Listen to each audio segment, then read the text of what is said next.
Welcome, everyone, to Blood and Iron, Dead Man's Hand. We follow a coterie in the city of Dallas, or nearby for the most part. Tonight, this selection of kindred neonates are being asked to come forth for a special announcement.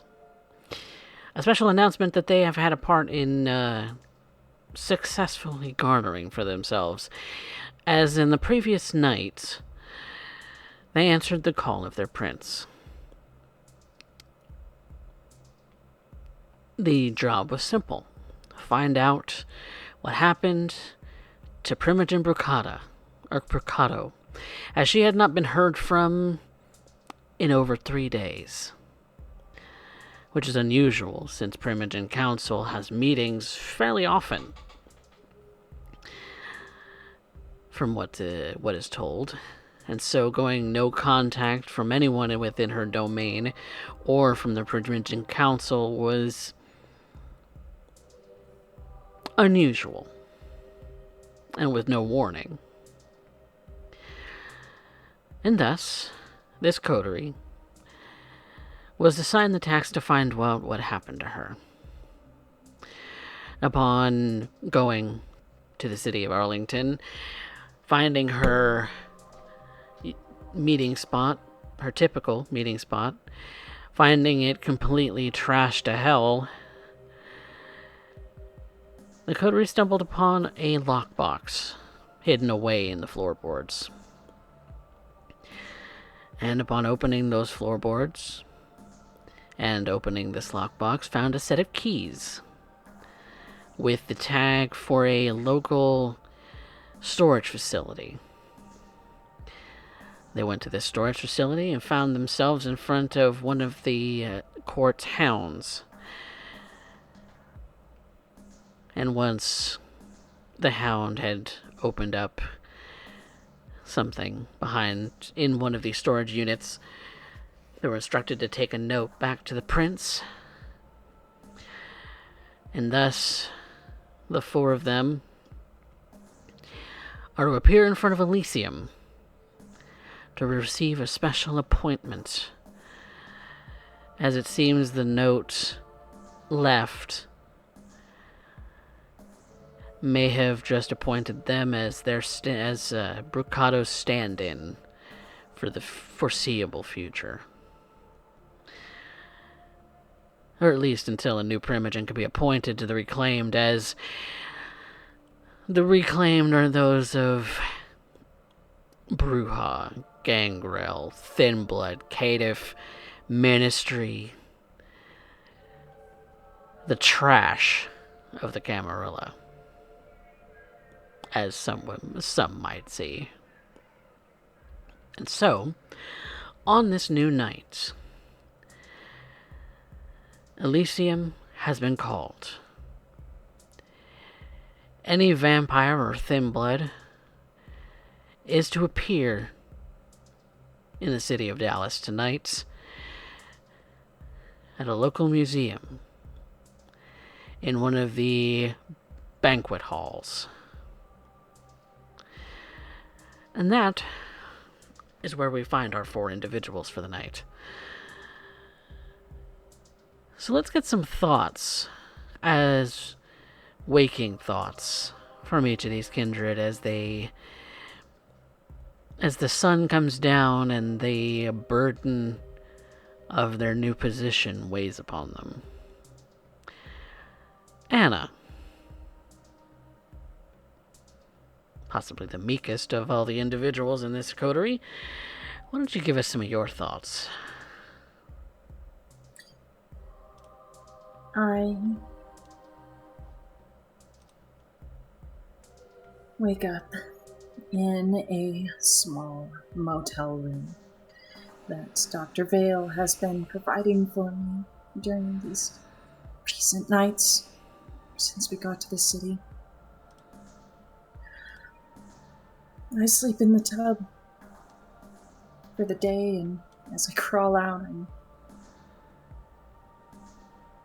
immediately get ready, put on makeup, the dark circles.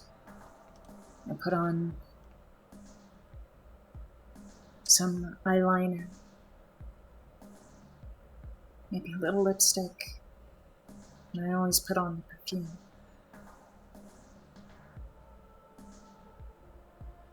I try to look good. There's a lot to try and do here to make good impressions, to make decent appearances. And I guess that's all that there really is to this whole undead thing, is appearances. An entire law about it. Yet, I can't help but feel like maybe I'm crossing a terrible boundary. It is, in a lot of ways, feeling like maybe this was all an intended setup.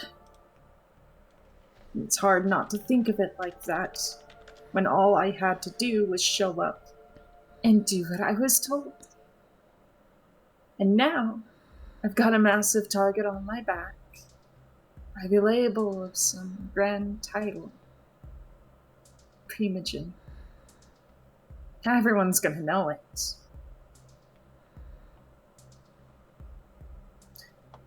Now, I didn't want anything to do with any of this. I don't understand it. So from here on, well, I just have to accept it. And I have to start asking questions. Asking questions and listening. I may be new to this, but I'm not an idiot. I already know that just being what I am, placeholder or otherwise, automatically makes me more enemies than I care to count. After all,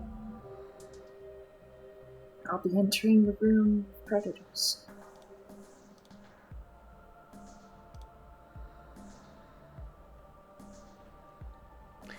A room of predators, indeed.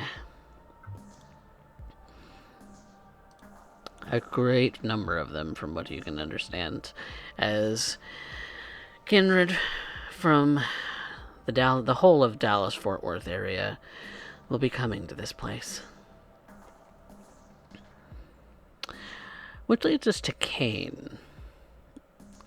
Kane, what are your thoughts waking as this new revelation has been granted upon you? Oh, as I wake up in converted storage space above the gym, a small office and bedroom area,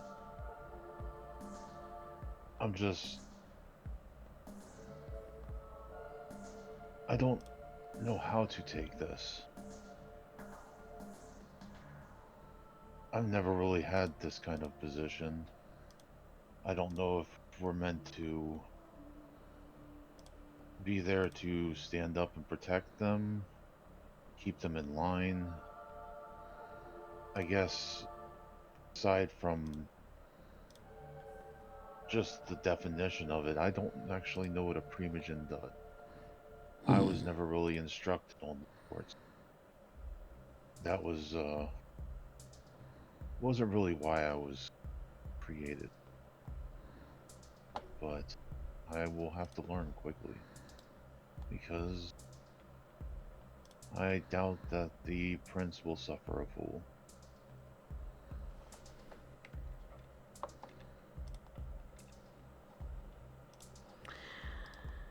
No, most certainly not.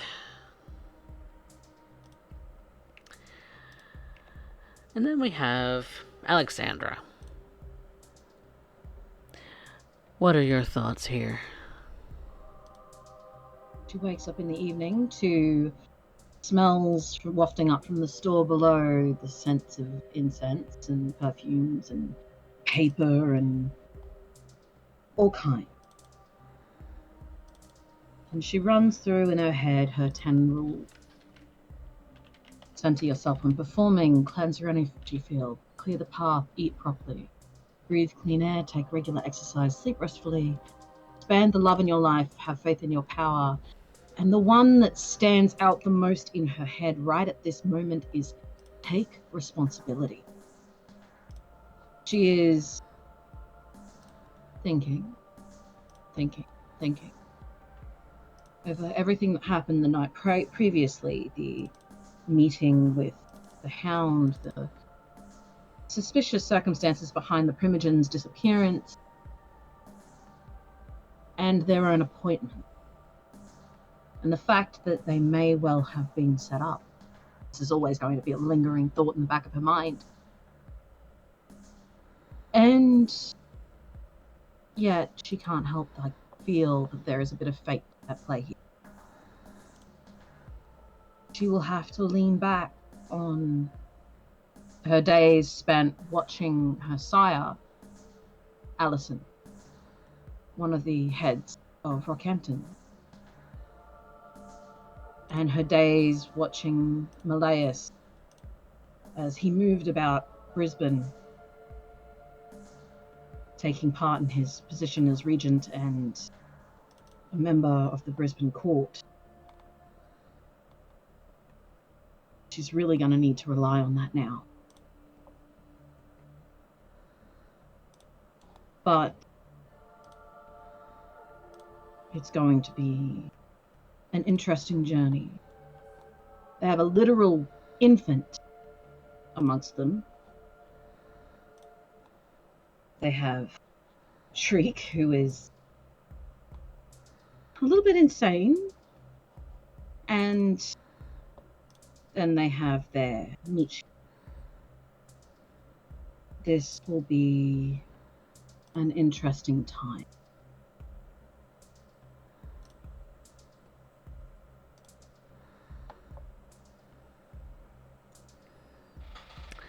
Interesting indeed.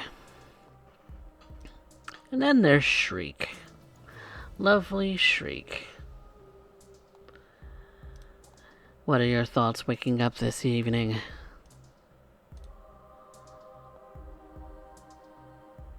Well, the first thing I would like to end up doing is gain these things out of my teeth. You know, the whole idea of bed bugs or something else, I'm not sure what it is. By the time I spit it up, it's usually nothing but mash and ash. But not missing out on the sass. We're going to have to end up thinking about this for a minute. The idea of Primogen certainly ends up telling me a few things, but it ends up making me wonder. This is a setup. I just haven't figured out the angles yet. But there is something to it. There is something to it. What do Malkavian, Tremere, La Sombra, and a wonderful, beautiful haunt like myself ends up having to end up doing with this? What's the angle? Makes you wonder. But we end up having all that night, all of tonight to end up figuring out. Tonight's the night where I get to end up doing something I don't normally do, which is I get to soiree with the best of them in the middle of Elysium. You have to understand, I'm not normally welcome in Elysium, at least not on a casual basis. Tends to be a little bit costly before termites start eating at the woodwork. Right now, I'm trying to end up finding my Sunday best. Unfortunately, most of that got eaten probably about 3 months back. You know, it's pretty hard to end up doing this and be positive about it when things start to grow inside of a vacuum sealed suitcase at this point. trying to end up making sure that everything ends up coming along. Right now, I'm putting on the best I can, but at this point, it's a little more than a stained dress shirt that's got a few holes in places that I'd rather not mention. You can find out in private if you like, but that's another scene. I can end up taking the time then to end up figuring out who stands to benefit. Need to end up figuring out this domain thing. The last thing we want is to get so wrapped up in who ended up causing this bit of mischief that we're no longer here doing our due diligence, which would probably put our necks on the chopping block. And while I usually like to end up going with a little bit of fun dance at the night, I also end up knowing that at any given point, this whole operation can go south. So I gotta end up making sure that everything's just hunky-dory. So, it's time to look fabulous, and heading out to end up being able to step on the crimson red carpet. Try not to get any stains anywhere, ladies, and we'll end up going about it in all the fun ways that matter.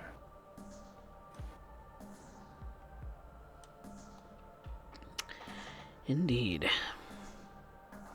Well, ladies and gentlemen,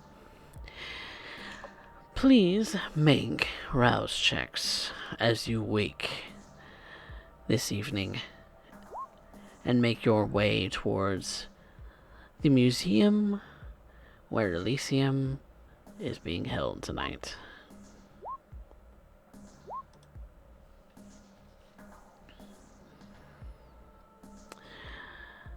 A couple of hungry kindred, but a couple of those whose meals have lasted yet another day. So, before you head off to the Elysium site, was there anything that you wanted to do prior to that?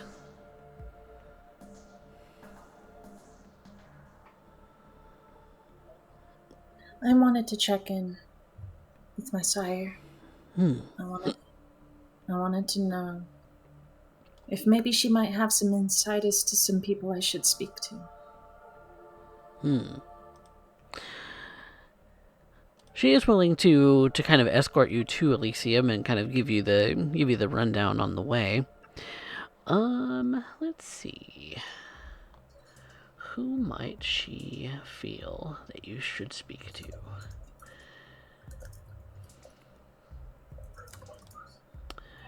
Obviously, introducing yourselves to the Primogen Council might be a good place to start.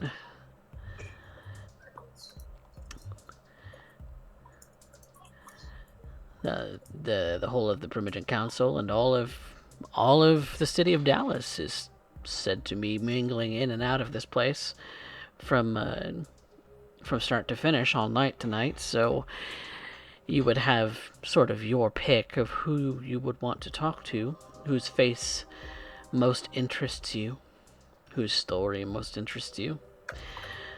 But Sabina Lenora would be the Primogen of the Malkavian, and possibly your ticket in that regard.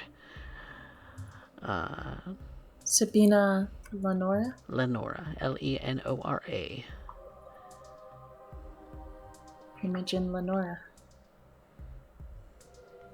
I also met a hound, Singleton. He seems well acquainted with Primogen Bricado's domain. Then, of course, he would be a fantastic liaison. I'll see if I can get on his good side, too.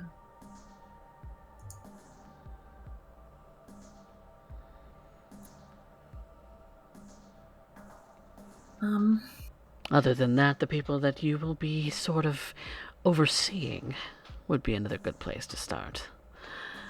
They may not have much power, but knowing your constituents is always the work of a good politician. Got it. meet with the people within the domain, I suppose.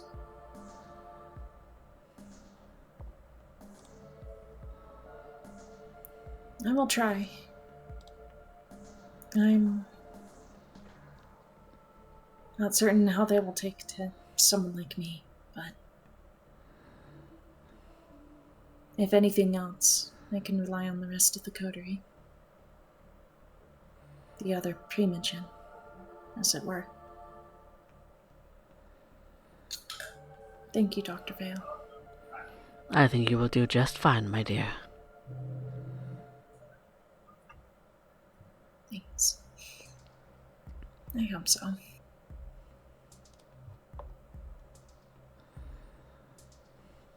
Anyone else making a stop before heading in? All right.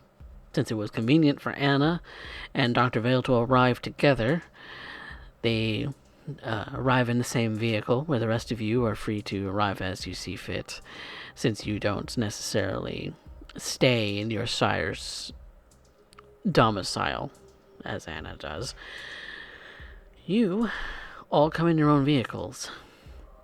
You kind of meet out in the main sort of lobby area of this museum, which seems to have been reserved, with no other seeming individuals aside from those on the guest list, as it were.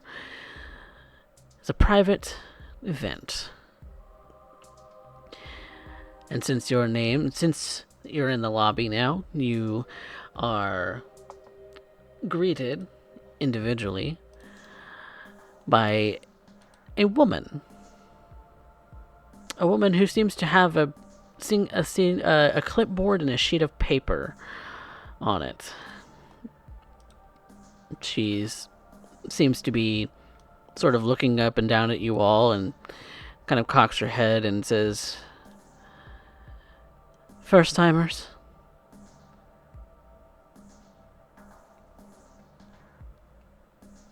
In a sense. Names? Alexandra Jenkins.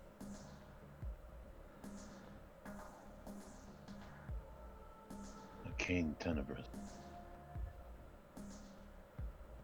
Anna.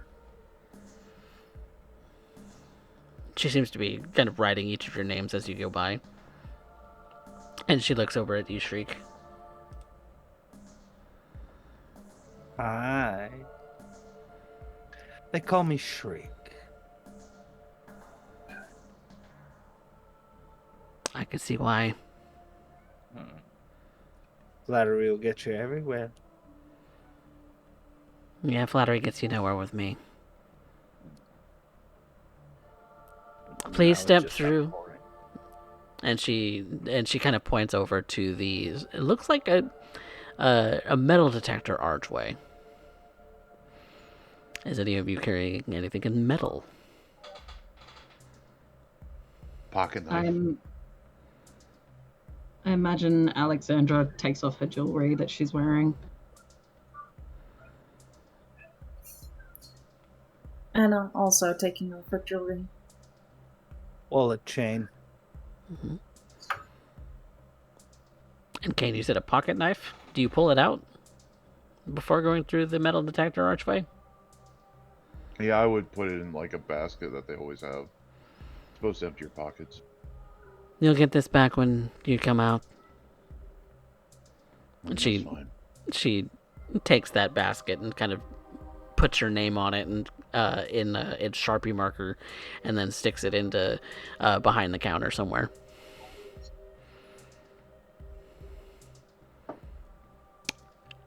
Now, are any of you trying to slide something in sneakily past the metal detector?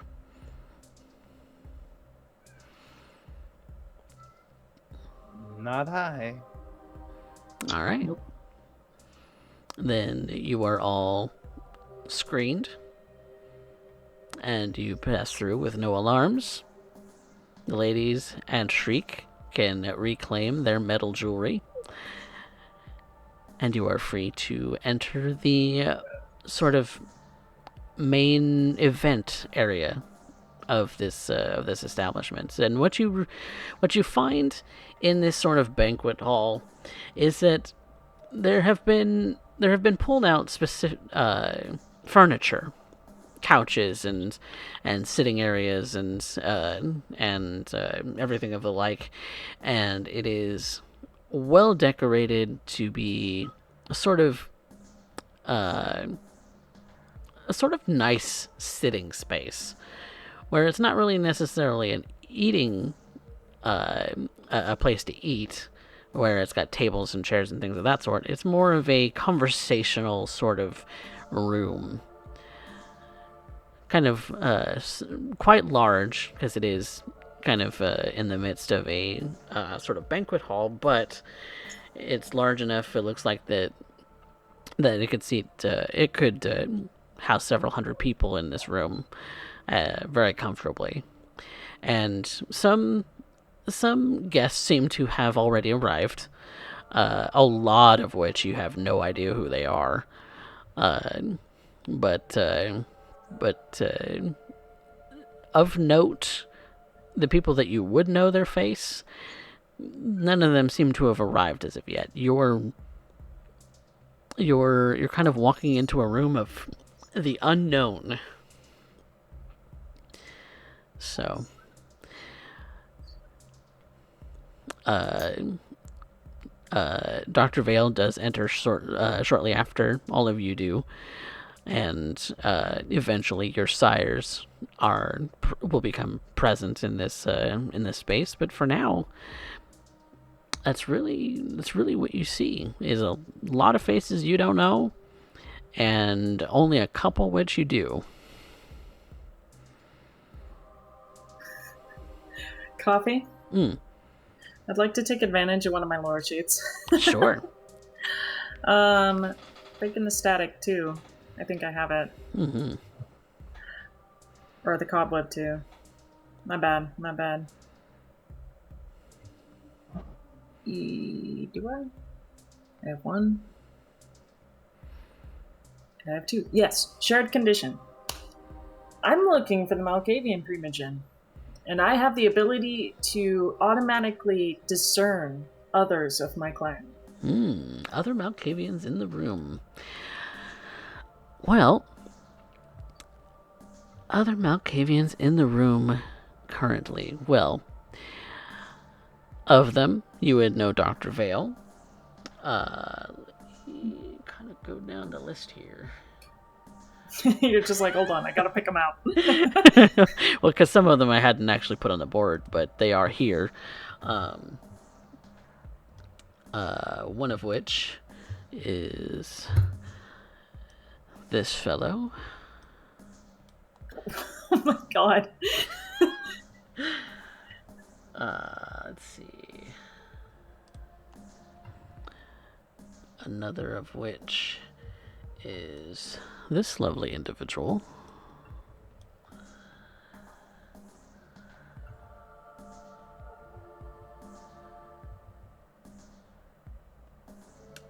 Amongst a few others that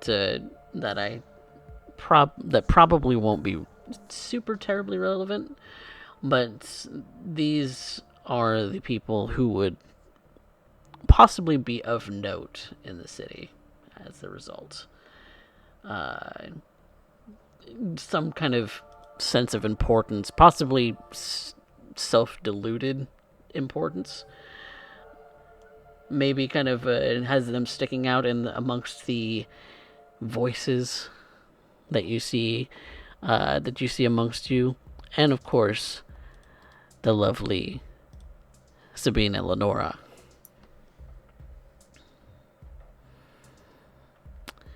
So Dr. Keller, Willow, and Primogen Lenora are amongst those whom you have connected with in the sort of web that you feel. It's strange. Somehow, for some reason, there's a lot of talking, there's a lot of movement going on, but It's like I'm called to these people. Their voices echo louder, or their faces seem to have some sort of vignette around it. It's a weird feeling. But there is one woman amongst the crowd that seems to have a more peculiar resonance. She's dressed in older attire, more formal, more niche. She holds herself with regality. In a lot of ways, I connect with that. I make my way towards Primogen. Does she go by Sabine or Lenora? Okay. I make my way towards Primogen Lenora. Whether I know she is or not.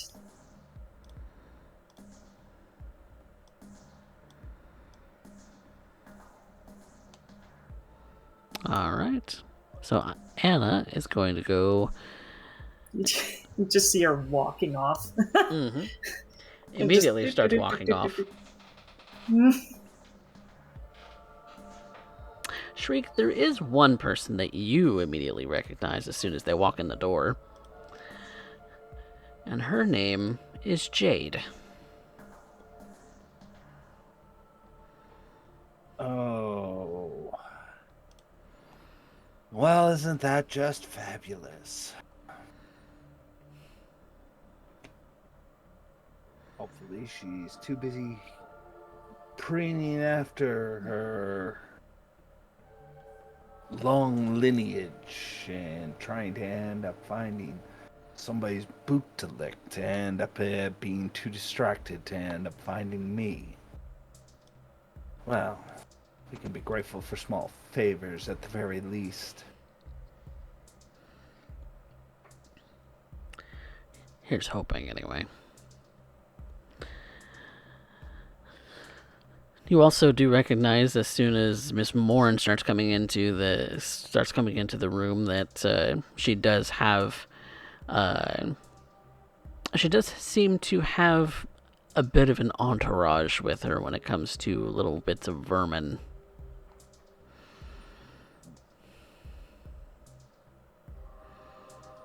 She is stopped by the keeper, and the keeper instructs her, do you have the proper equipment to deal with the pests? And she says that she's got their number. As soon as she calls, that the premises will be fumigated.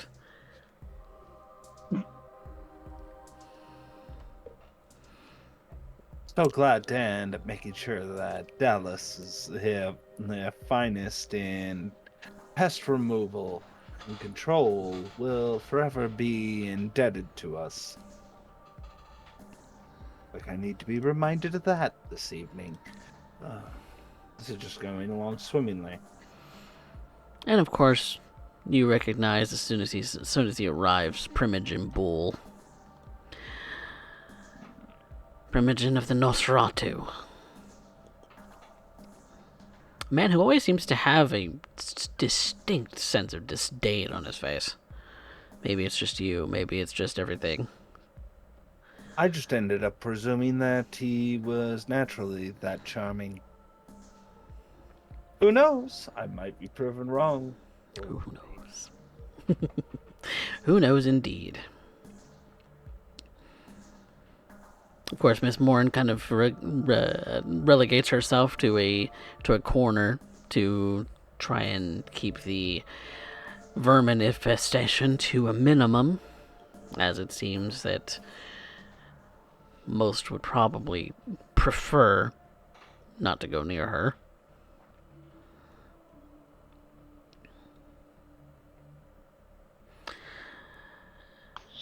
And then Cain, you would obviously recognize as soon as Isaac starts to show that that dark cloud just perpetuates around him in some fashion. It's a little eerie, just how much he seems to command the dark, even when he's not trying to, or at least it looks like it takes very little effort to.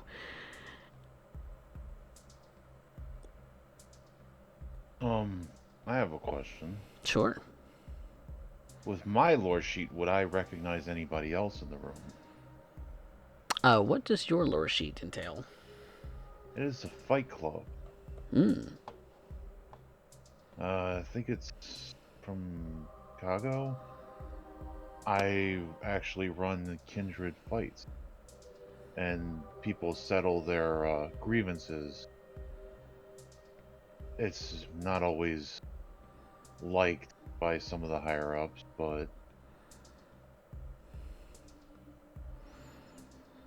didn't know. Probably the kindred that would partake in such a thing would be those of probably those whom you might find in your own domain. You don't know exactly where they reside, really, but you have seen a couple of guys who've made the rounds a couple of times. They've actually done fairly well, especially given that they're not exactly the strongest individuals. They're probably more along the lines of very dodgy, and that's possibly to their advantage versus anyone else who might try to beat the shit out of them. Those two you know to be thin blood, and they tend to stick to each other's hips, as it were, looking out for each other. Maybe they've formed their own small little coterie.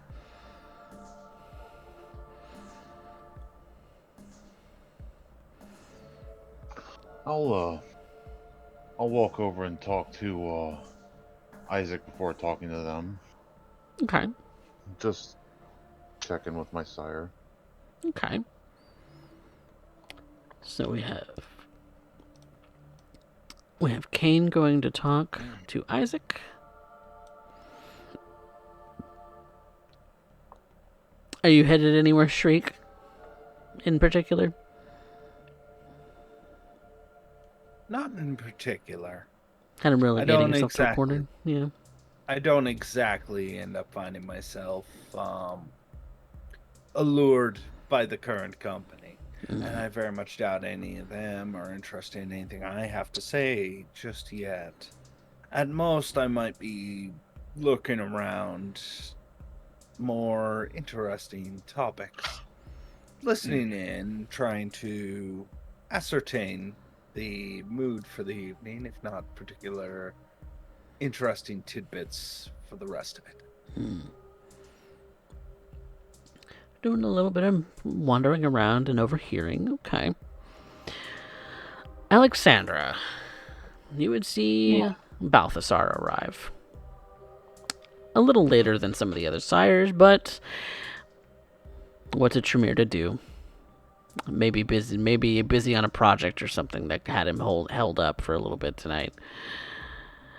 But he arrives, and much as everyone else at this Elysium is checked for weapons, and once they pass through security, they are let into the grander hall.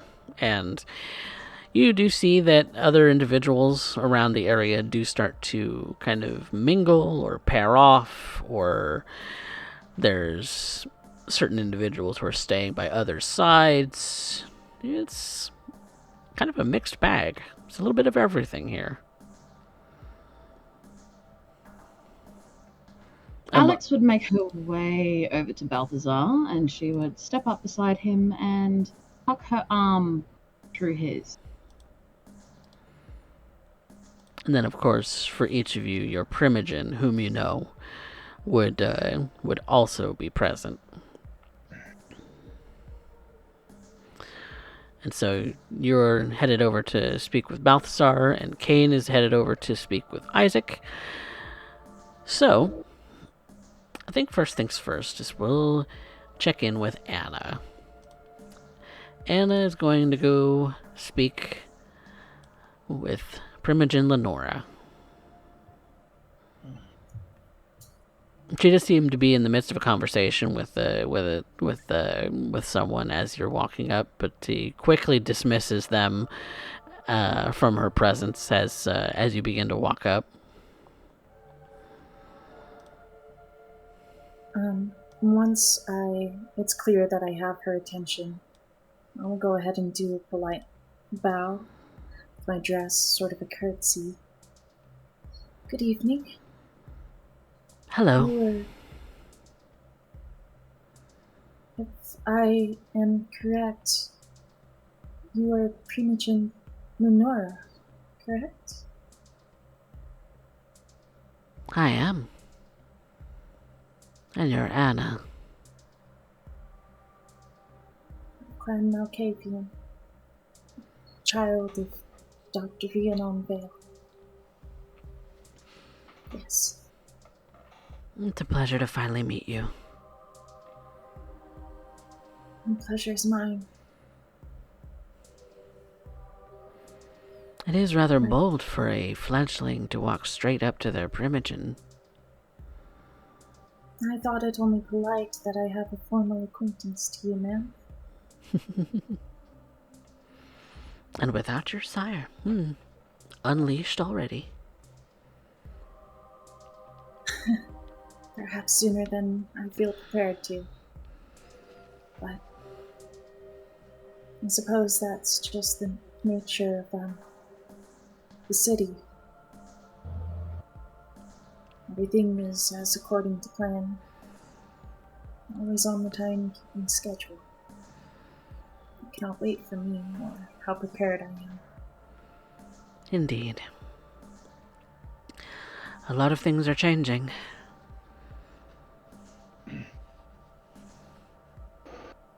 This is quite true.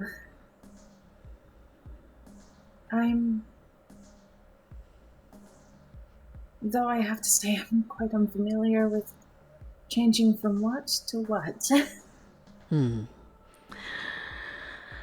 Always in flux. The wind itself is unpredictable. This is true. That said, I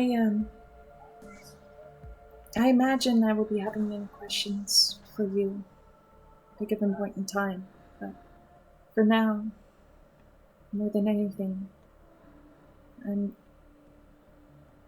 proud to be a constituent of yours moving forward. I am pleased to have you. Dr. Rhiannon does speak highly of you.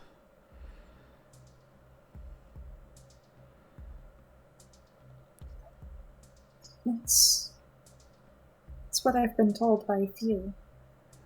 Maybe you could enlighten me as to what that necessarily means. Well, when one speaks highly of their child, it usually means that the potential that they saw before the embrace is only amplified.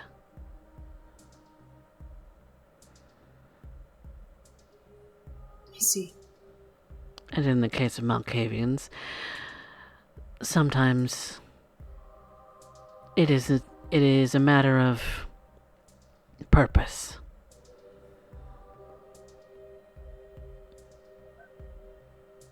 You were meant to be one of us. And thus, Dr. Vale brought you in. I see. So tell me a little bit about yourself. What do you think Dr. Vale saw in you?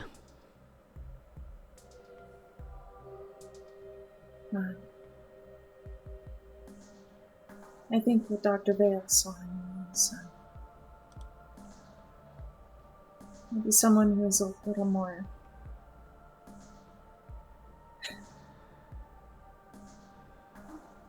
of a watcher than a doer. But that is indeed a very useful skill, especially among social circles. The most observant are the ones who learn the most, and those who learn the most quickly, are those who make the most impact.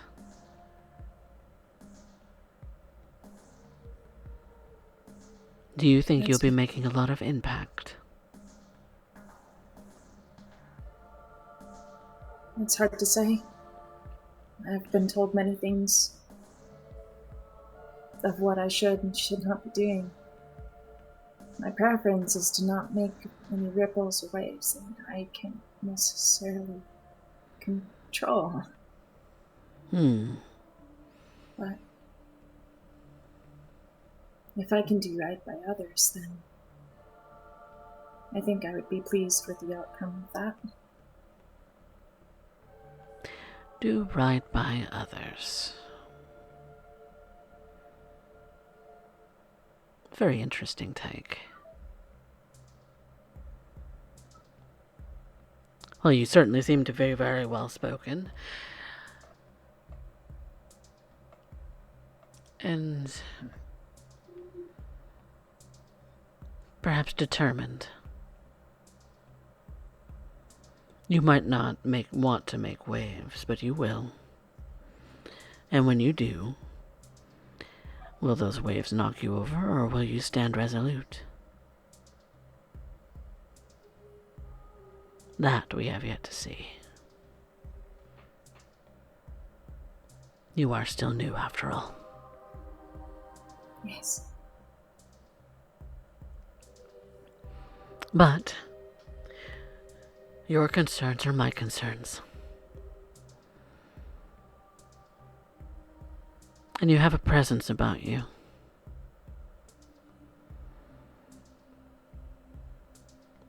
One that I think is stronger than you realize. That's high praise coming from you, Primogen Lenora. Yours was like an echo that I couldn't ignore. There are many echoes.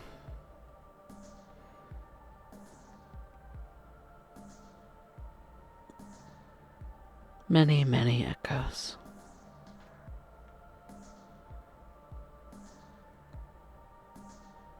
Ones that will guide you, ones that will deter you, ones that will try and kill you.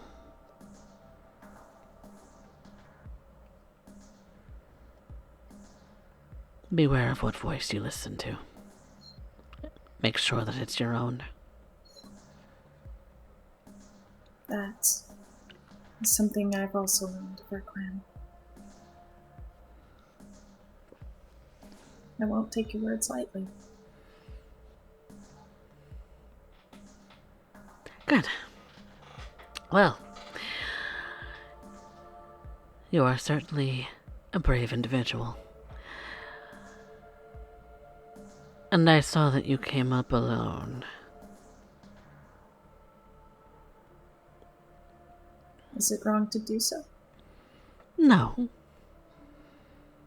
Just that the eyes of everyone will see who you talk to, when you talk to them, if you talk to them.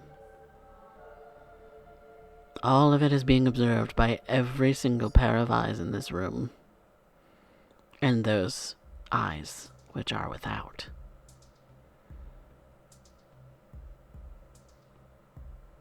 The unseen, of course. There are eyes and ears everywhere.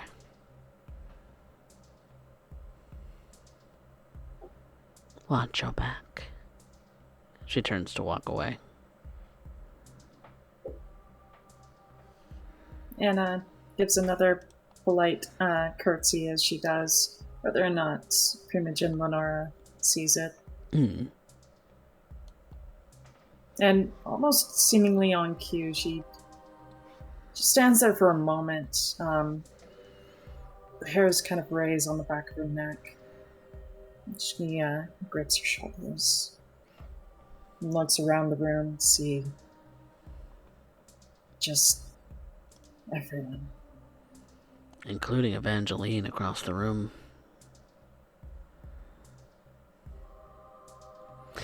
Tell us a little bit about Evangeline.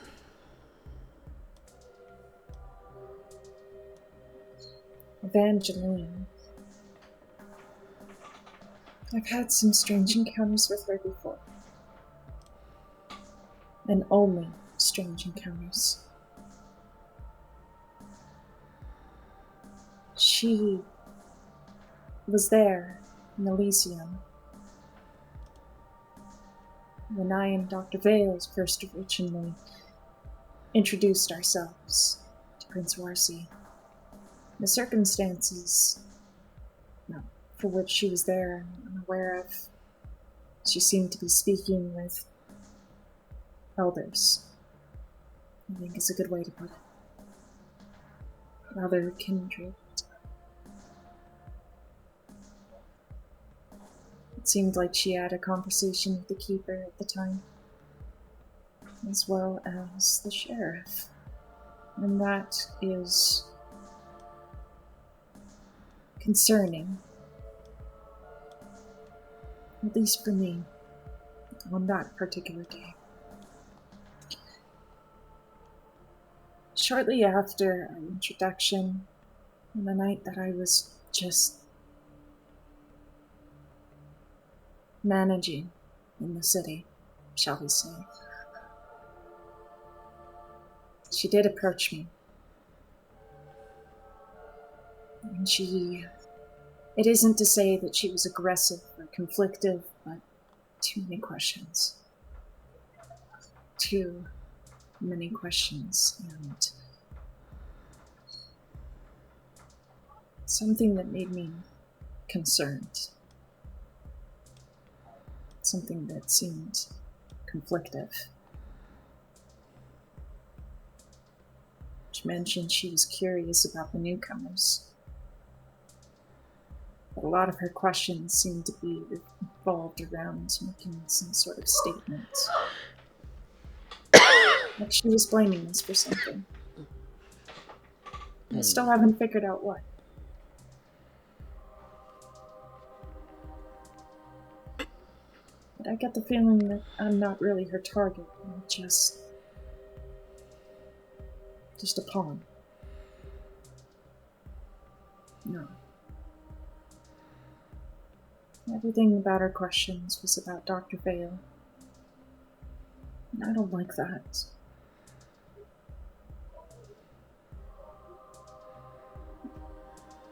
I don't like her trying to pry in on something that she won't understand.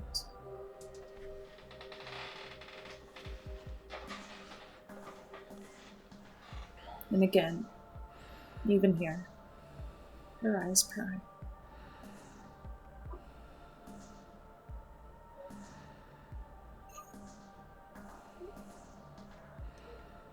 Others start to file into the room. Kane, you wanted to talk with your lovely sire, Isaac. Yes. Immediately going to his side for the moment.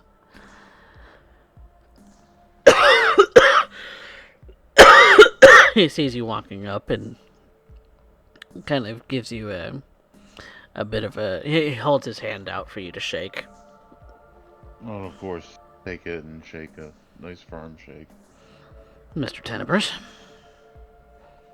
Sir? How goes it? Fine. About yourself. Oh. Confused. And why, pray tell, would that be my problem? Oh, I'm going to figure it out. But just don't know where all this stands. What do you mean where all this stands? This is basically the giant clusterfuck of every single damn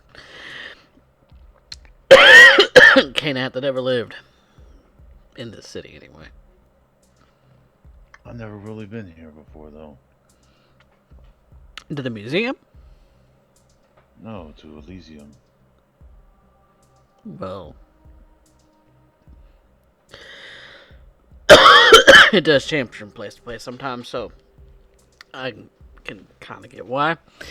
But a lot of it is meeting and greeting, unless there's special announcements, which we all got. You got the invite saying that there was going to be a special announcement tonight, right? Yes. Now do we know that we're being named stand-ins for the Primogens? Yes, because you spoke with the prince prior to this last night. Okay. Whether your sires know that is up in the air. That's up to you. That's one of the reasons I wanted to talk to you. Sorry I wasn't available last night. I was a little busy. Yeah. Well, between the business and all your proclivities, I know how hard it is to get free time. The announcement, I think, might have to do with us. Us. Me and I'll kind of look to the other three. We've all kind of watered off in their own directions, really. The ones I arrived with.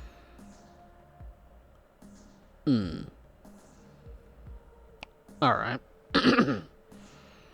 What are y'all, some kind of coterie now or something? I'm thinking that might be the case.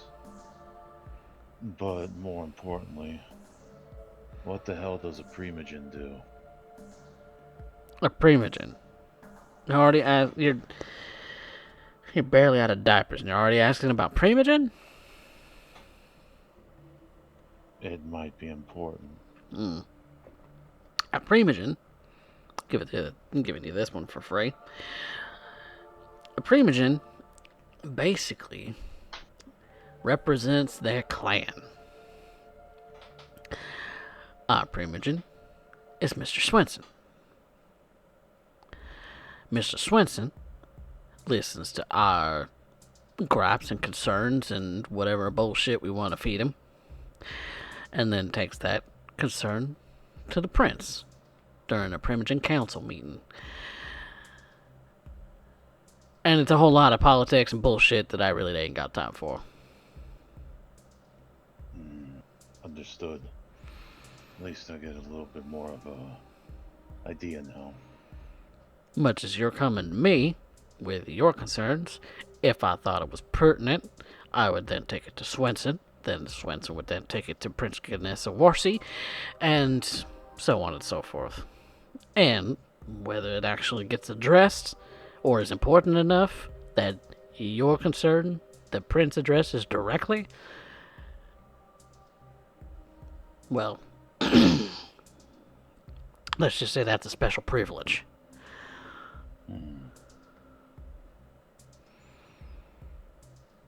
So, in a sense, representation for the clan in regards to whatever shit needs to get done. Seems simple in theory, but a pain in the ass to deal with. Well, when you got a bunch of people in the same room fighting with the same damn shit, and who's gonna get hurt first, and who's gonna get taken care of first, and who's sniffing up this person's ass, who's sucking this person's dick, it's a whole lot of that.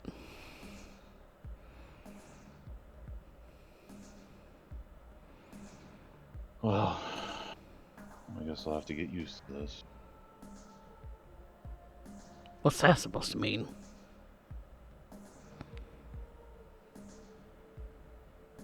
Well, I'll kind of lean in and say this quietly.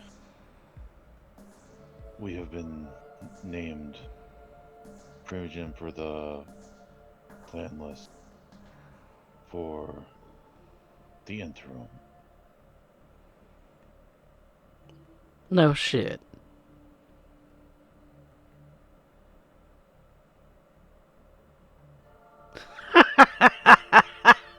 He kind of laughs out loud.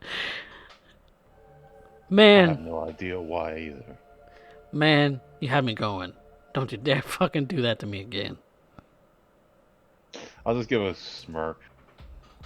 Alright, I should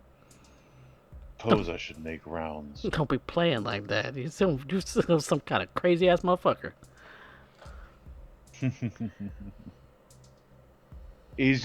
Kane's going to get a grin on his face because if it gets announced, he's going to look over at his sire and just watch the jaw drop. And get the son of a bitch moment. But, Kane would head over to the two thin bloods that he knows. After speaking with Blackwood? Yeah. Alright. I just say my goodbyes and say, like, go to mingle around.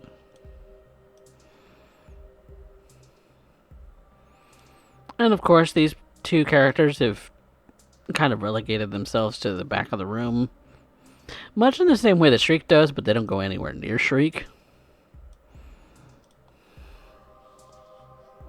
So you have Danny and Monty. Two peas in a pod.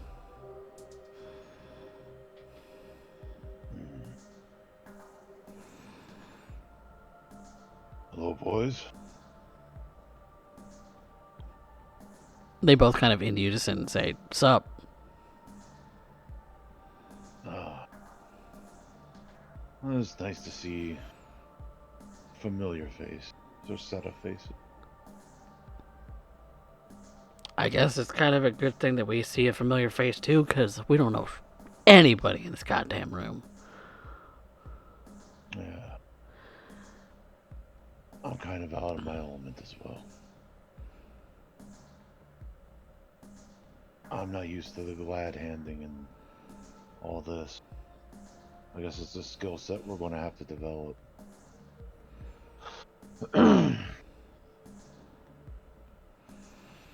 Yeah, but we well, I guess we should feel lucky that we were invited this time around. Danny says to you. Well, Usually when when one of us is asked to come to Elysium, it's to teach us some kind of lesson.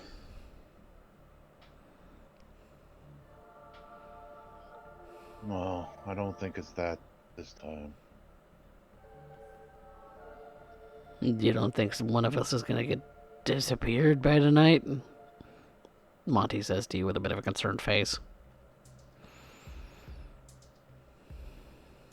I can never say for certain, but I think if they wanted to make you disappear, you wouldn't have been able to show up. Maybe.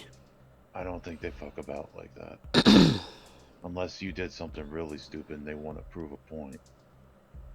I didn't do shit, they both say. I didn't think you did, so that's why I was kind of ruling that on out just off the top. But, assumptions are the mother of all fuck up. I guess.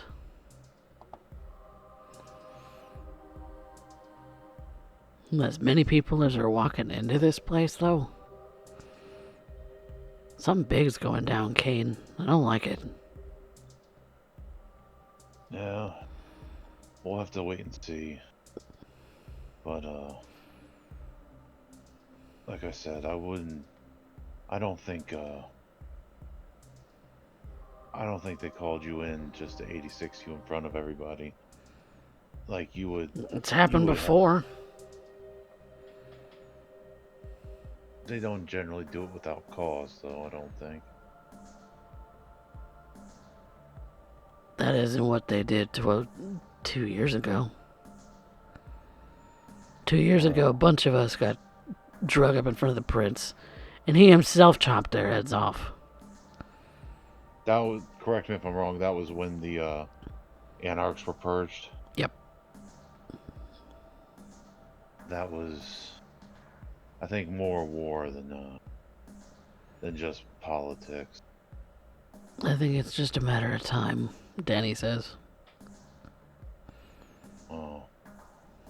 I like you guys. I wouldn't let anything happen if I can. Well, maybe it's a good thing we know a bruiser like you. Yeah. Though I doubt, if things came down to it, if we're at the point of punching our way out, we might be more screwed than we think. I'm gonna have to try to talk. Fuck. You? Monty says with a bit of a chuckle. Yeah, I don't know how the hell that's gonna work either.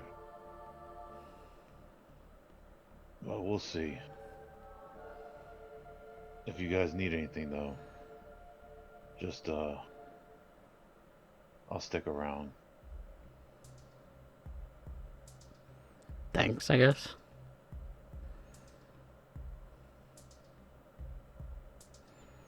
And I'll just I'll hold up by them and Okay. Just kind of meander over there with them. And Alex, you were wanting to talk to Balthazar. Yes, she just made her way up and tucked her arm in with his. Which Have you had a good evening? Which he kind of saw coming, because there's no one else near him to speak with, really. I'm having a decent night. What about you? Glad to hear. Well, it's still early. It is still early. People are still following in. Mm-hmm. I figured perhaps you might like to do some introduction. Oh, goody. Who would you want to meet first? I think let's start with the Primogen. What do you think? Bold. Assumptive. Who would Cheeky. you recommend? Well, I think the old father could use a little bit of getting to know a foreign Tremere. I'd certainly be interested. Well, he doesn't exactly like outsiders, so I think it'd just be a fun way to get a stick up his ass. Fantastic. I mean, Now, just as a quick question, ST. What is the father's position? Is he regent or? He is Primogen and regent for the Tremere. Beautiful. So he is the head of the Chantry, and you would know in passing, not that you've been to the Chantry ever, because you haven't been granted access yet, but from what Balthazar says, there's a very strong religious influence in the Chantry, and it's probably one of the reasons he doesn't hang around there much.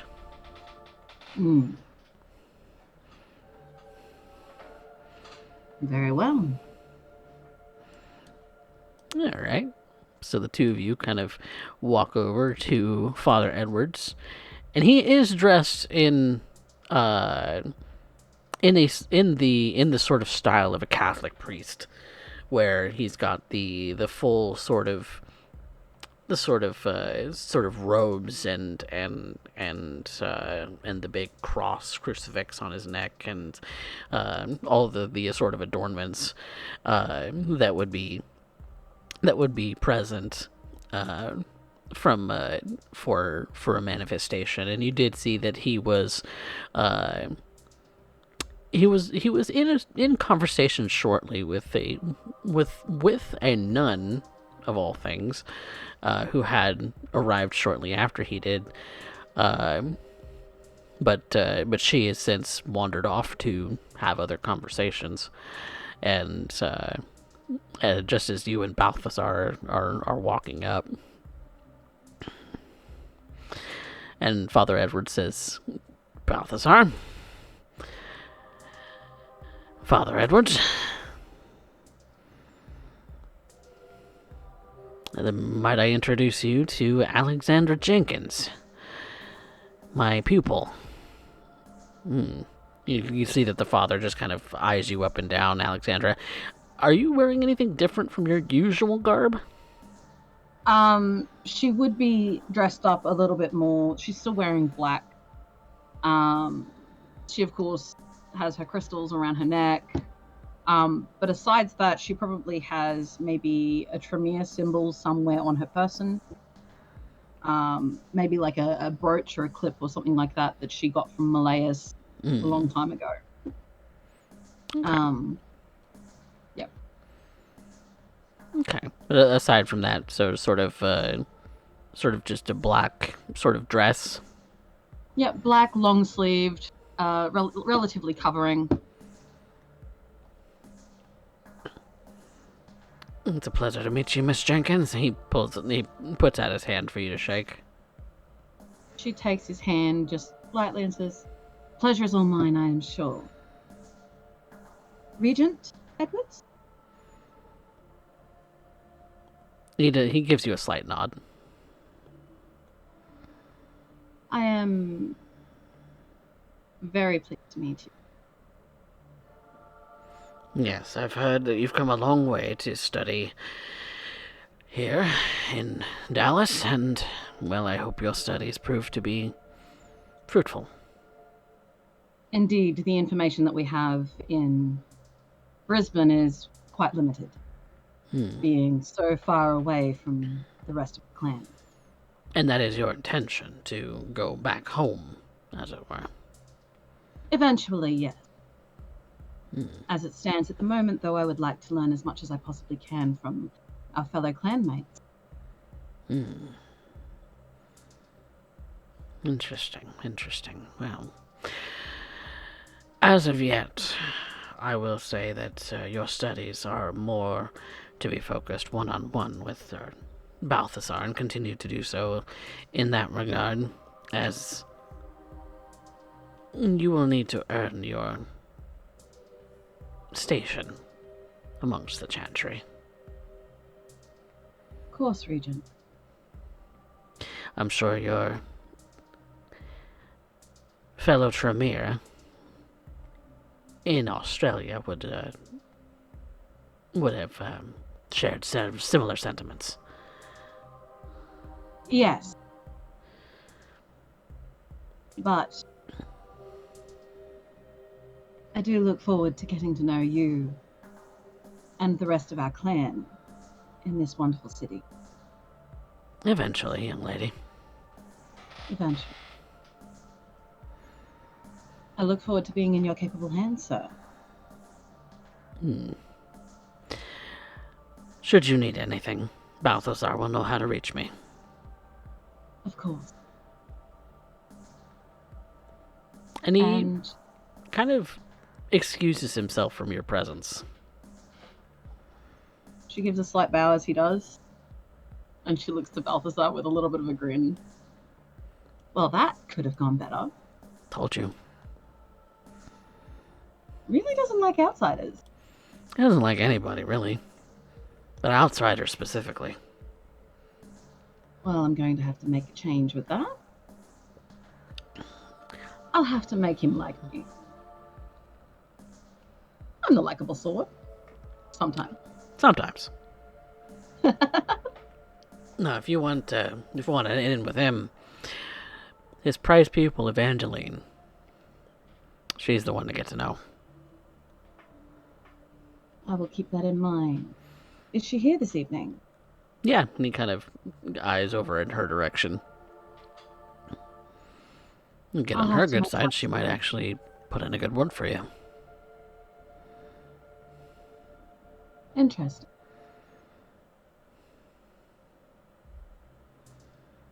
As she looks around, does she happen to spy Raphael there as well? Yes, he has made his way here, as well as a few others who've made their way into the chamber now.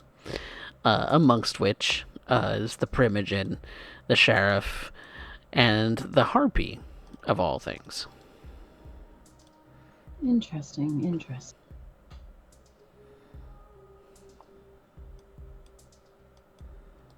Alex is going to make her way over towards Raphael if he's not in current conversation with someone. Excusing herself politely from Balthazar. Okay. He is in conversation, it looks like, with the sheriff for the moment. Okay. Well, if he's in conversation, she'll probably speak to Evangeline instead. Okay. Evangeline seems to kind of be looking for the next conversation to have. And your eyes meet, and you walk up to her, and, well, she doesn't say anything at first. Evangeline, I come to here. That's me. Pleasure to meet you. My name is Alexandra. I'm still rather new in the city. And foreign. Yes.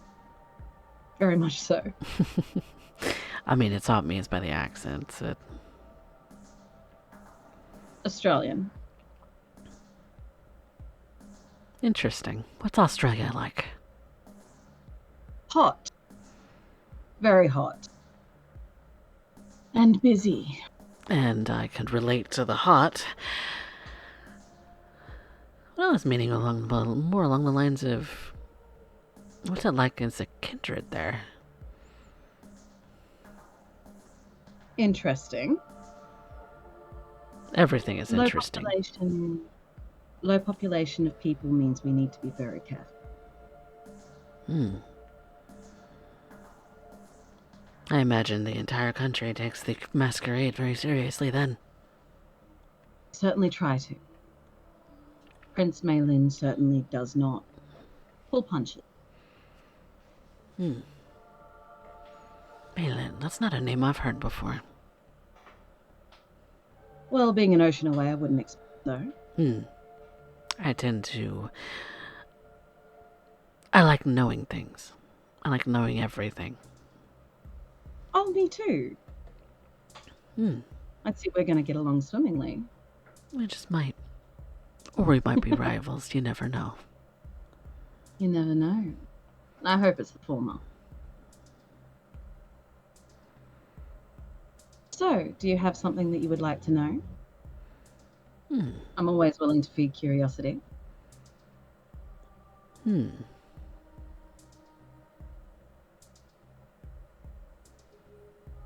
What's it like to be a Tremere in Australia?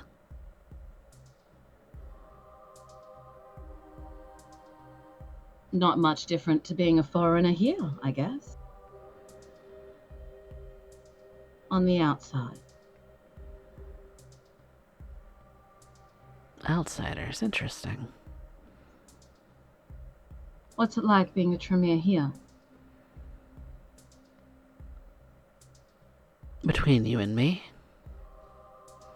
Mm. this city wouldn't function, this country wouldn't function without us. I could certainly believe that.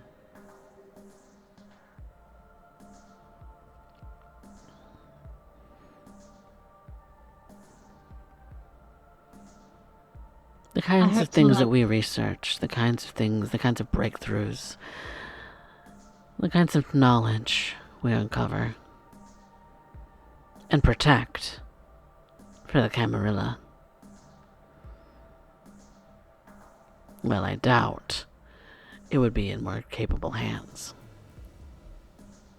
You've come across a lot of breakthroughs and new knowledge then. That's exciting. Myself personally, maybe one or two. But as a clan,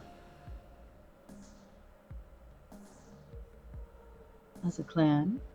As a clan, we've made a lot of strides in keeping this entire country safe. I certainly look forward to learning from you and our kin. Maybe one day you'll get your apprenticeship. Maybe one day. I can only hope.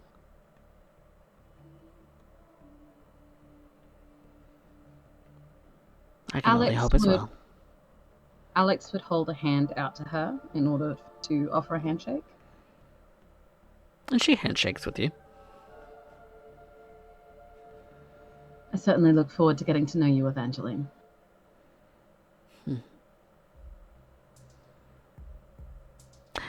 Green is an awkward color. You think so? Yeah. I'm not sure it matches your skin complexion. I guess it's stuck that way. Unfortunately, yes.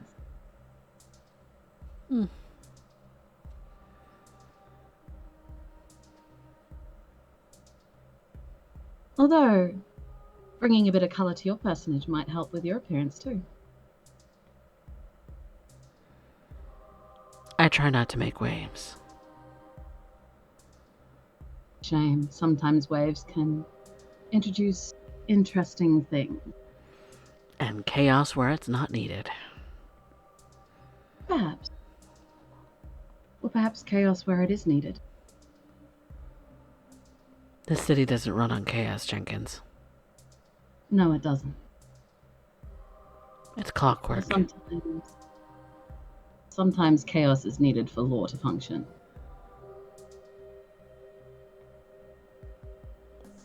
You're one of those. Those? Those who believe that chaos is a part of order. Well, yes. Not in opposition to.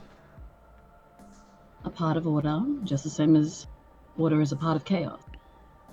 Two sides of the same coin.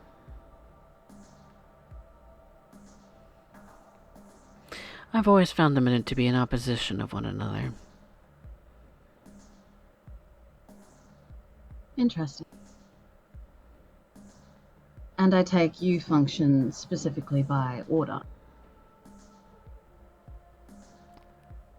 If we didn't,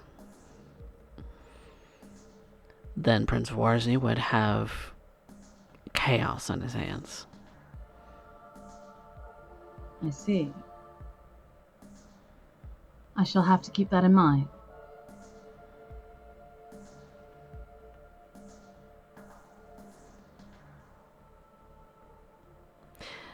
Yes, yes, indeed.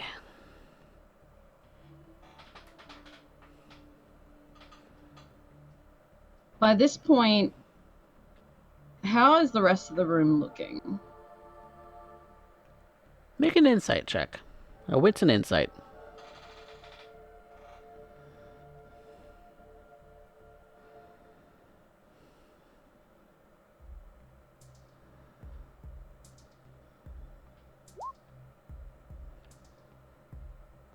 There's 2.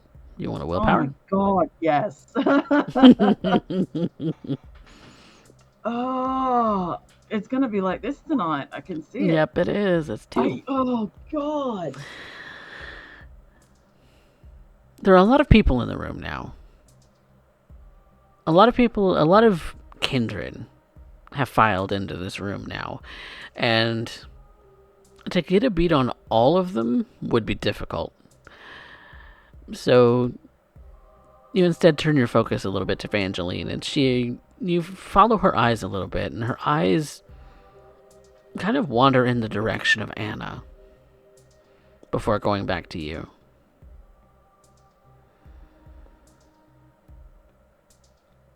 Have a pleasant evening.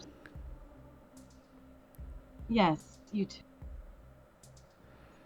And before you even have a chance to even ask a question to her, she's already turned to make her way towards Father Edwards. What an interesting woman. She's going to be a problem. Eventually, as things start to kind of the kindred of the room start to mingle with one another, start to sort of parse themselves into their different conversation groups. You eventually, from a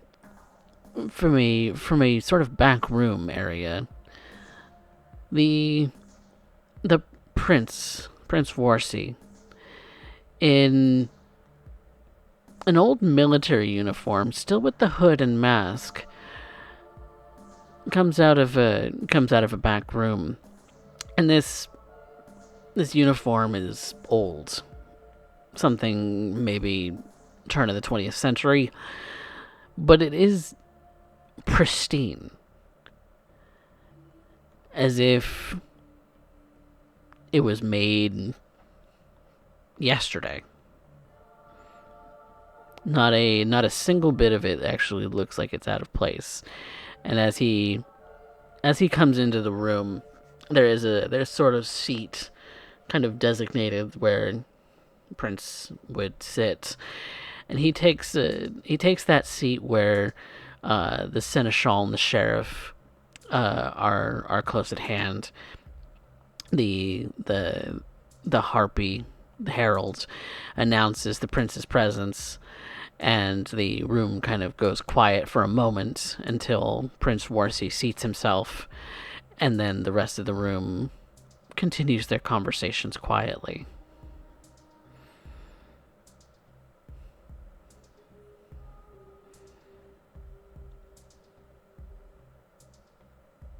But it doesn't seem like he's ready to say anything just yet.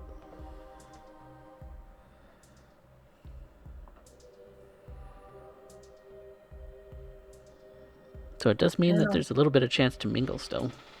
Okay.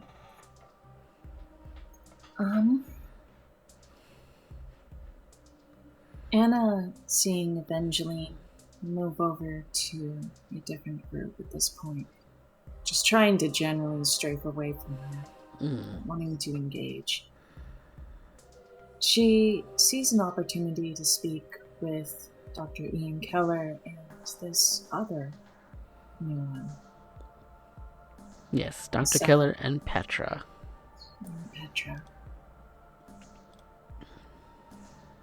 She'll take the opportunity and go and interact with them for about a moment. Alright. As they have sort of pinged on your radar in a way that only you know for sure.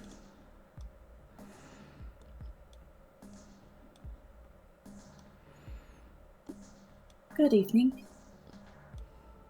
Hello. You hear Dr. Keller say from behind his glasses. Do you mind if I join you at your table? And join your conversation for a moment? You may. You might find it rather boring. Nothing seems to be quite that boring these days. Well, if you find the mundaneness of a medical practice to be interesting, I feel sorry for you. That's unfortunate. I actually used to be a medical student myself, and I found it to be very interesting. So, pardon. Maybe I should introduce myself first. My manners. My name is Anna. Dr. Ian Keller, and this is my child Petra. And she gives you a bit of a nod.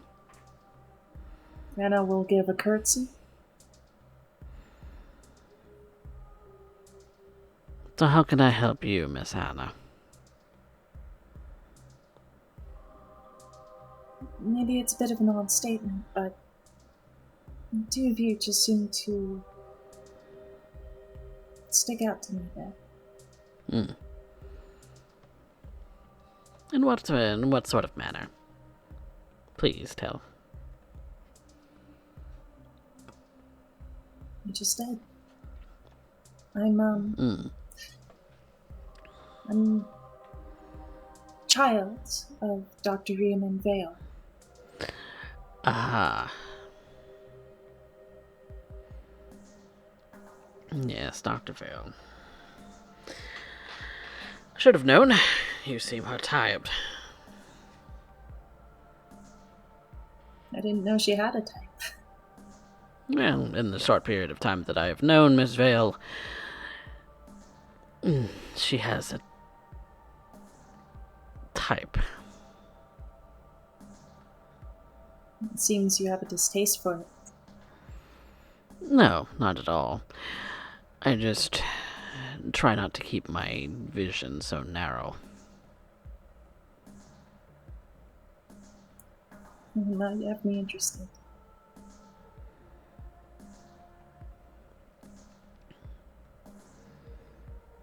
And Anna cues that with sort of like a questioning look to Petra. She's just watching. She just looks like she might be making mental notes. She's just kind of eyeing you up and down a little bit. As is Dr. Keller. I'm new to this whole thing, as you can probably tell by my gesture. Yes, you seem quite new. And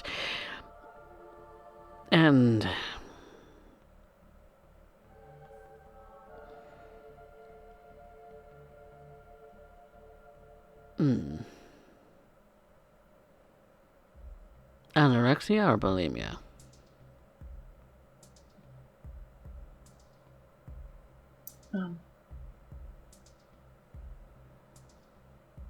It's hard to say. I'm not sure what it's classified now, honestly. Well, you're rather thin. Very little meat on your bones. Gaunt. I imagine you had troubles with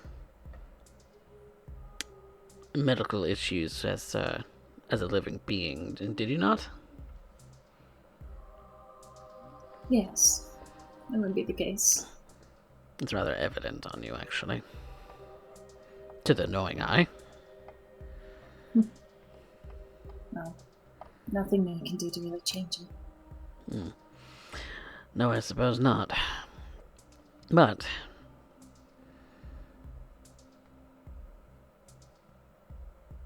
I suppose it's a look.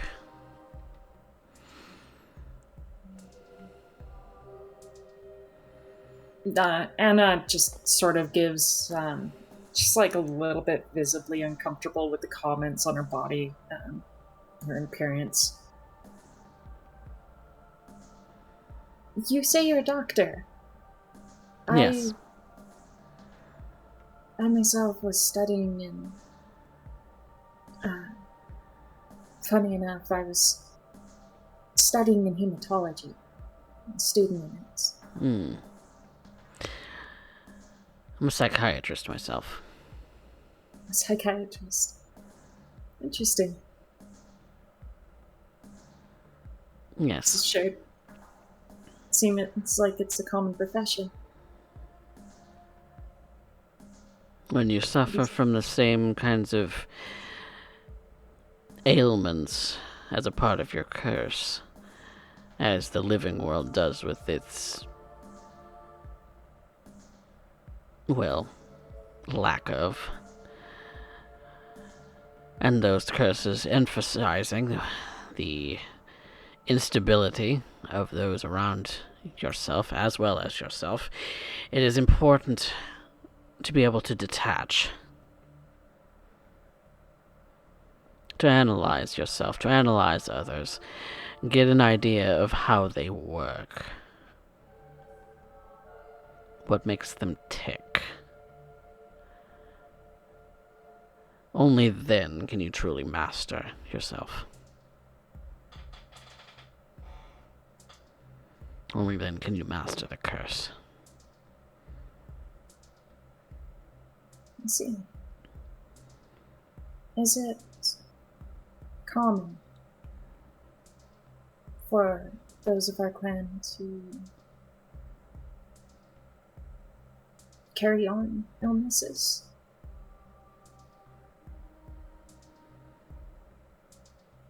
Do you still suffer from yours?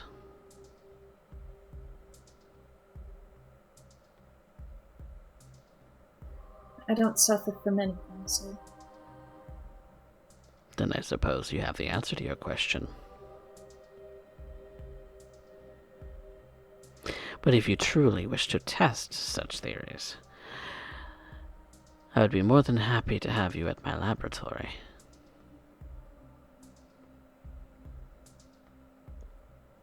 an opportunity to be a test subject. Honestly, it's a learning experience for myself, just as well as you. Come by anytime. And we'll run tests. He gives you a little bit of a grin. A slightly creepy grin.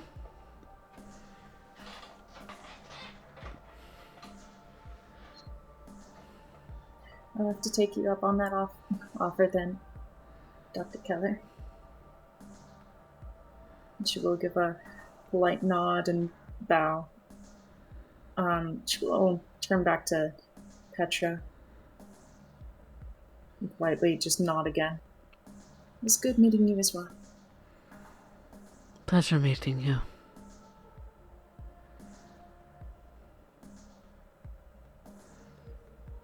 And that's all she says. Cold, unwavering face.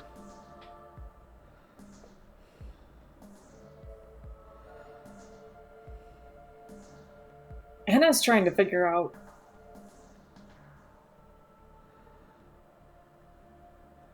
kind of the vibe that these two get. Yep, wits and insight.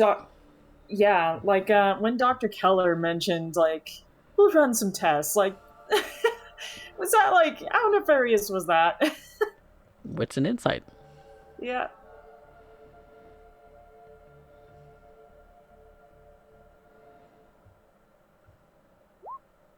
I think they would be like, nah, I'm good. But Anna is, like, trying really hard to do the listen thing. Truly hear.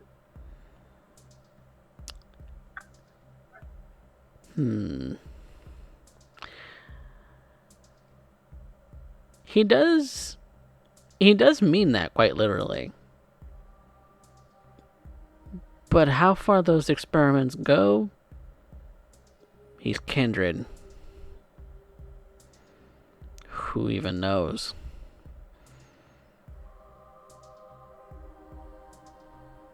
It would be a risk, but at the same time, maybe I am a little interested.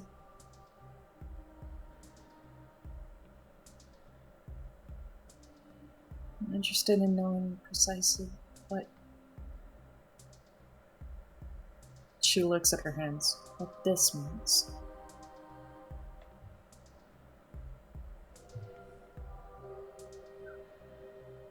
And,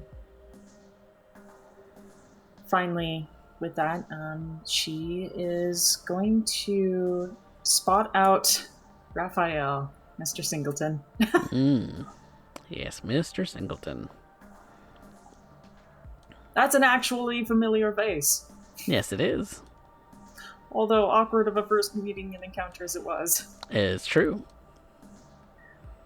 So you walk over to Mr. Singleton, who seems to have been in seems to be kind of conversing a little bit with the nun, it looks like, as the Nosferatu that you know to be the sheriff seems to have seemed to have parted with them and gone to stand nearby the prince, and so the two of them have been kind of quietly conversing as you walk up, and Raphael just kind of smirks at you. Hello. Good evening, Mr. Singleton. I didn't catch your name. Yes, I thought this would be a better opportunity to introduce myself. My name is Anna, of Clan Malkavian, child of Dr. Vale. Pleasure to meet you, Anna. I'm Raphael, and this is Sister Mary Beth. It's nice to meet you both. And the sister kind of pipes up and says, pleasure to meet you.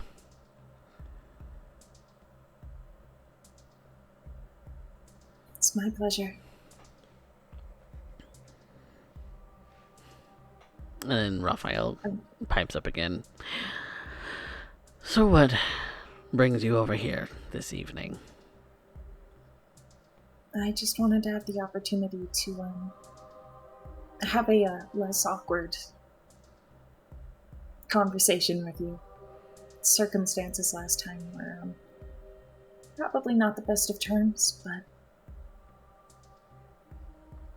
more officially, I thought it would be good to be personable with you. Yeah. That. Oh, why does that not surprise me? Doesn't surprise me in the slightest, actually. All things considered. And Sister Marybeth, it's a pleasure to meet you as well. This is our first encounter. Yes, I am also a hound. See. So you two work together often for... Almost never. Oh.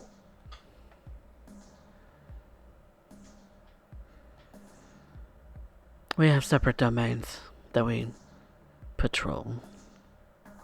That makes sense. I was under the impression that usually those of the same title had usually worked together regardless, just by nature of being in the same city, but... Toward the same goal, maybe. I'm an independent operator. I don't need a coterie.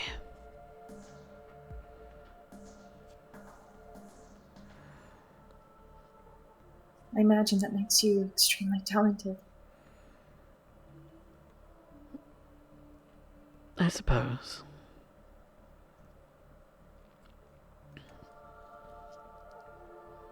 I do have my skills in many different areas.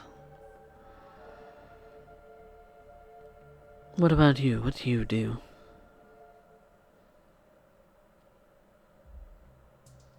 I'm still trying to figure that out, ma'am. A fledgling. Yes. It's no wonder I haven't heard of you. Or maybe that's for lack of trying. Oh. I try not to get involved when a fledgling is involved because that is either means that you've fucked up or it means you don't matter.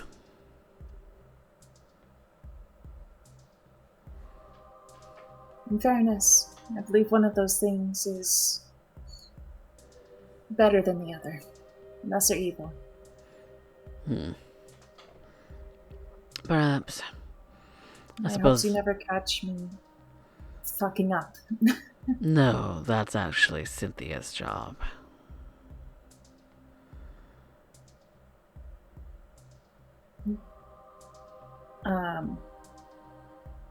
At this point, would Anna know who Cynthia is? Presumably.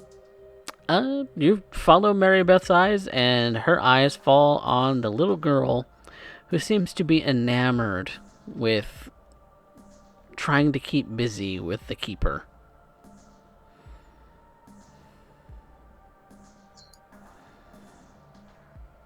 And she's a little girl. She's maybe only like 4'6".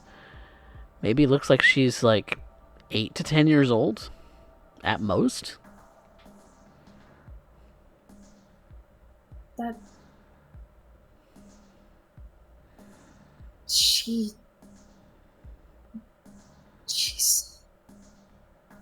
I mean, she looks like a child. You put me off guard.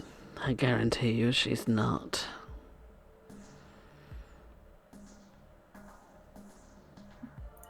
Trust your word on that. She will rip out the engine block of a car and beat you to death with it. For looking at her wrong. Ah.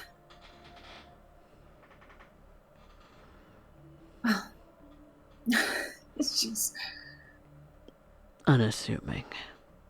Extraordinarily so.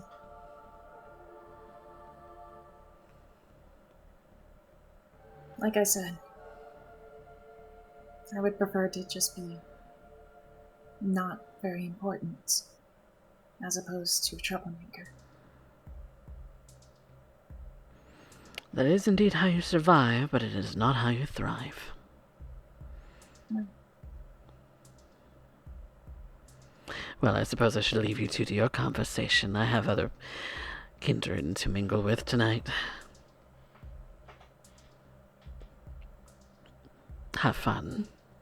She kind of gives Raphael a little bit of a wink and starts to walk away. Have a good evening. She kind of walks off in a general direction that you kind of follow her, and it kind of looks like she's headed over towards other Tremere. At least toward Father Edwards and Evangeline. You don't really... I mean, the nun's outfit maybe kind of clues you in, but Evangeline doesn't dress that way, and it's hard to know. Mr. Singleton. Yes. What is the role of a hound? Well, a number of different things, but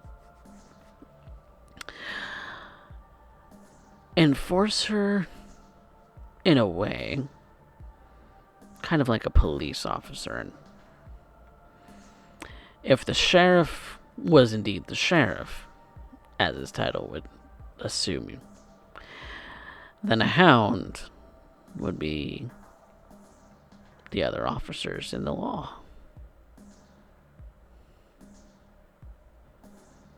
I see.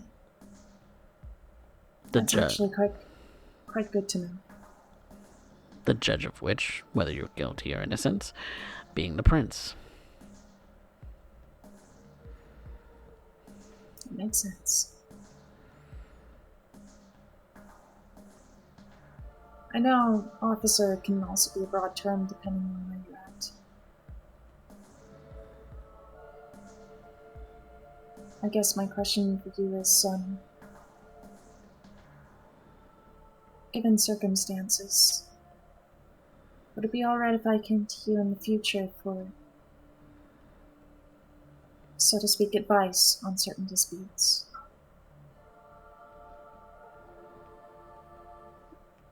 My job usually entails those in the way of tradition breach.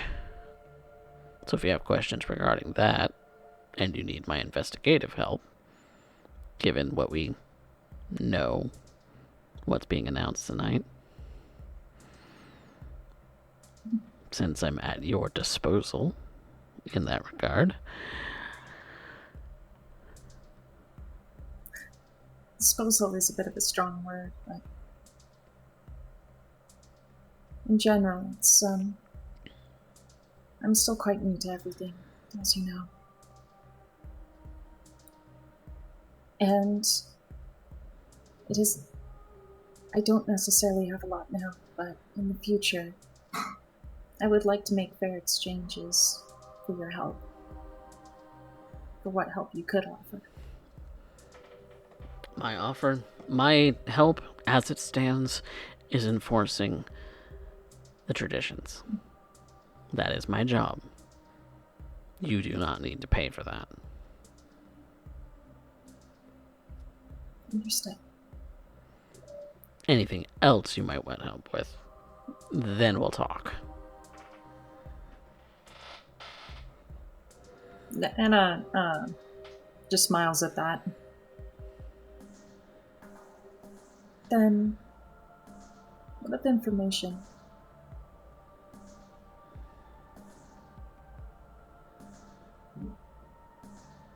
Do you know many kindred within, say, the area that we'll be in? Almost definitely. I think that conversation we'll want to have with the entire group. Then I'll gather everyone for it. Is it alright if we come and speak to you shortly after this event? I'll probably be here for a little while, but after that, yeah. Thank you. Just come by the storage. Understood. Your time is appreciated. As is yours. Miss Anna. And she gives a curtsy.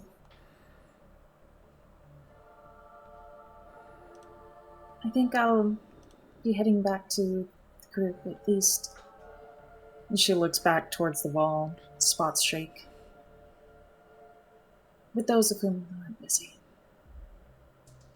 I thank you for your time, Mr. Singleton. Of course. Like I said, at your disposal.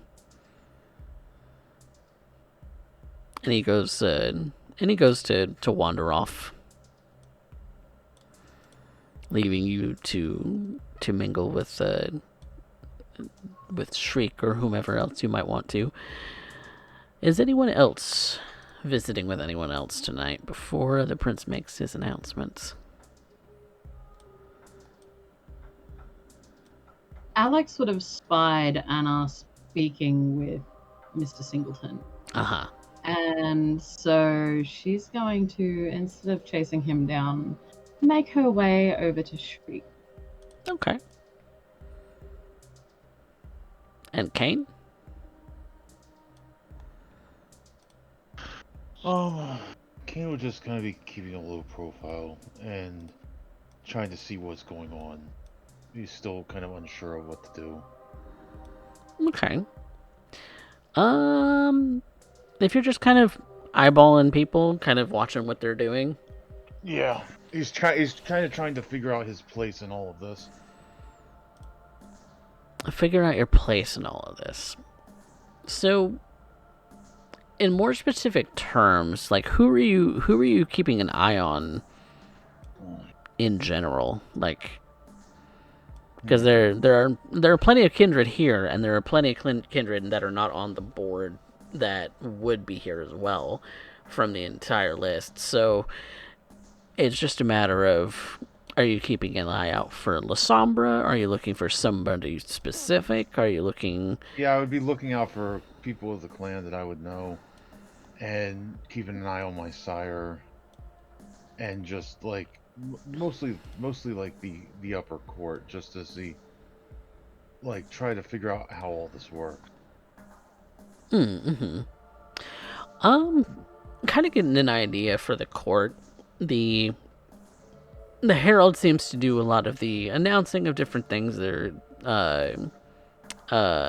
seem to be going on, at least at the start, and introducing the people of importance, such as the prince, the seneschal, the sheriff, kind of doing the sort of expected duty of that. He doesn't do that for every kindred in the room, but the people of note that that needed it announced, he did so for. The individual primogens seem to be kind of meandering around, kind of much like some of the other kindred are. Some of them have actually kind of started grouping off, it looks like. Maybe by clan. You can't be too certain about that, though. But, Dr. Keller and Petra, for instance, have been at each other's sides, much like Danny and Monty have been. Isaac has talked a little bit with Mr. Swenson just to say hello, and then kind of walked off, and maybe there's something else there. You don't know. It was a very short conversation from what you saw. There's plenty of people. There's plenty of kindred who've kind of wallflowered themselves because they really don't want to interact with some people. It's just it's a mixed bag about who's doing what in this whole place. The most sociable person that you've seen so far have been Alexandra and Anna out of the two people that you've met recently for this coterie. And they seem to have no problems between the two of them. Regardless how shy Anna might seem, she's doing a lot of walking around and introducing herself. So maybe as meek as she is, she's kind of ballsy. Well, one thing you learn about, especially going through opponents and fights and such, you can't always judge a book by its cover. Mm-hmm. And you can never really tell, what kind of front they put up, how they are when the pressure's applied, so... And as sassy as Shriek is, he's not doing a whole lot of mingling. That is surprising to him.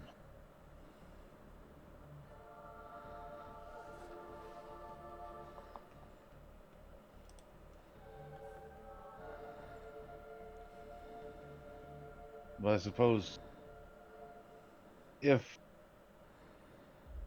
say, one of the somber primogen comes anywhere close, he might greet him out of respect, but he probably would just keep kind of, like I said, trying to see how things work and get the lay of the land. Being a little bit of a wallflower. Okay. Yeah, because, he doesn't want to make waves. He's not really that kind of a person. He's not really the most social of people either. So... Well, you kind of find that all four of you, Alex and Anna, you kind of meander your way back towards Shriek, and Kane's not too far off. He's kind of taken up a vantage point in the corner, just watching people, just doing a lot of people watching, and Shriek seems to be doing a lot of people watching himself. So you two, either separately or together, can meander up to the rest of the coterie, and so that is where you are currently. As Alex makes her way back towards Shriek, she kind of scoops Anna's arm into her own and kind of falls into step with her. Oh. Hello. Hi. I was socializing, then going for your attention. Alex. I saw that. And here I thought Shriek would have been the one socializing. You've got a lot more confidence than I first thought. I feel like sometimes it's a string that pulls me along. Sometimes said string is fun to follow. Who knows where it'll lead or what you'll learn from it?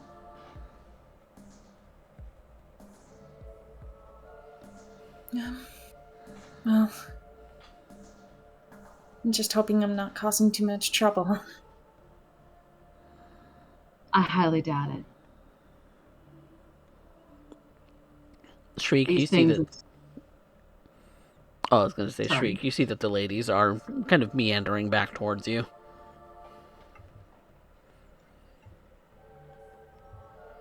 These Well, I things, it's suppose- always... Sorry. Go ahead. These things are always good to see who and what you're dealing with. I have a lot of interesting conversations tonight. Some considerations to make, but the most important thing is I think we should probably speak to Mr. Singleton shortly after this. He I seems agree. quite knowledgeable.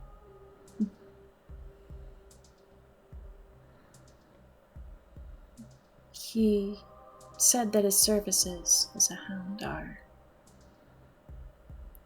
free, more or less, which I believe is more in nature of duty of his title than anything else. But it's good to know.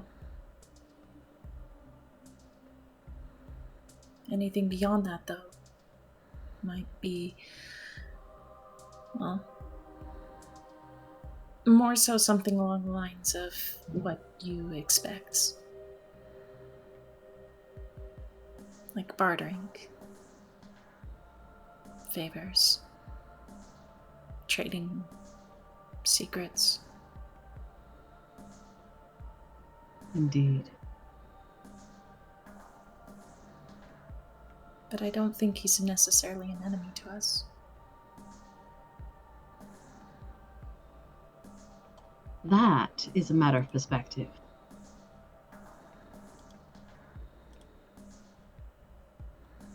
What's your perspective? Every kindred wants something, and will do anything to get it in the end. Greed is the nature of the beast. So while everybody is potential friend, everybody is also a potential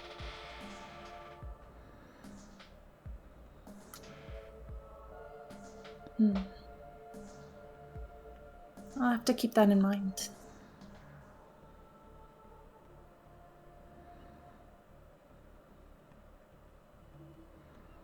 Did you have any interesting conversations? A couple.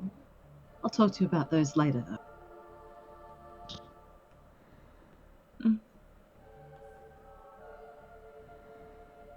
And upon reaching Shriek, Anna will go ahead and stand at the wall beside him. Is there anyone that you wanted to talk to? I haven't seen you move from the wall all night.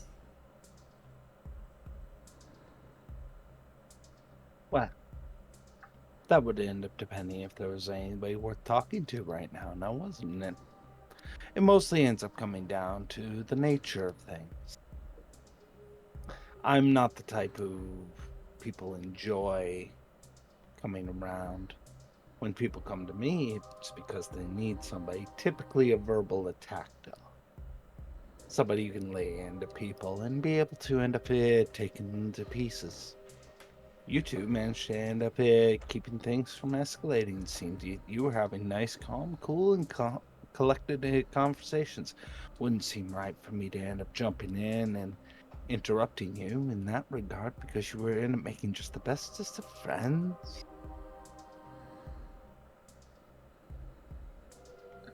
I mean, I feel like you have an interesting way with words. You're better at understanding people than I am, at least. You seem to get along just fine. You underestimate yourself way too much. Here, girl, it's about the air of the room. And you get along with your clan absolutely swimmingly. If I didn't know any better, I would almost swear that you were Tremere.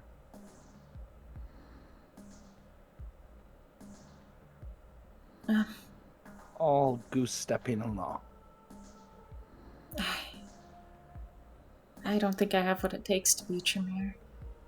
Oh, please, Tremere don't have what it takes to be you.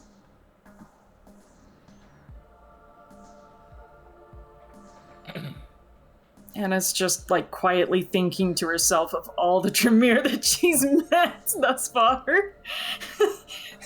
There was a hound who's an independent operator, probably a killer. There's there is Evangeline, who is just outright like been a threat since day one and is obviously targeting her. And then there's Alex, who is like really strong vibes. This made it clear in just a simple conversation before. And don't you have a problem with, sucking blood from people? Not at all! Okay. Alright. My hate humanity is showing. It's fine.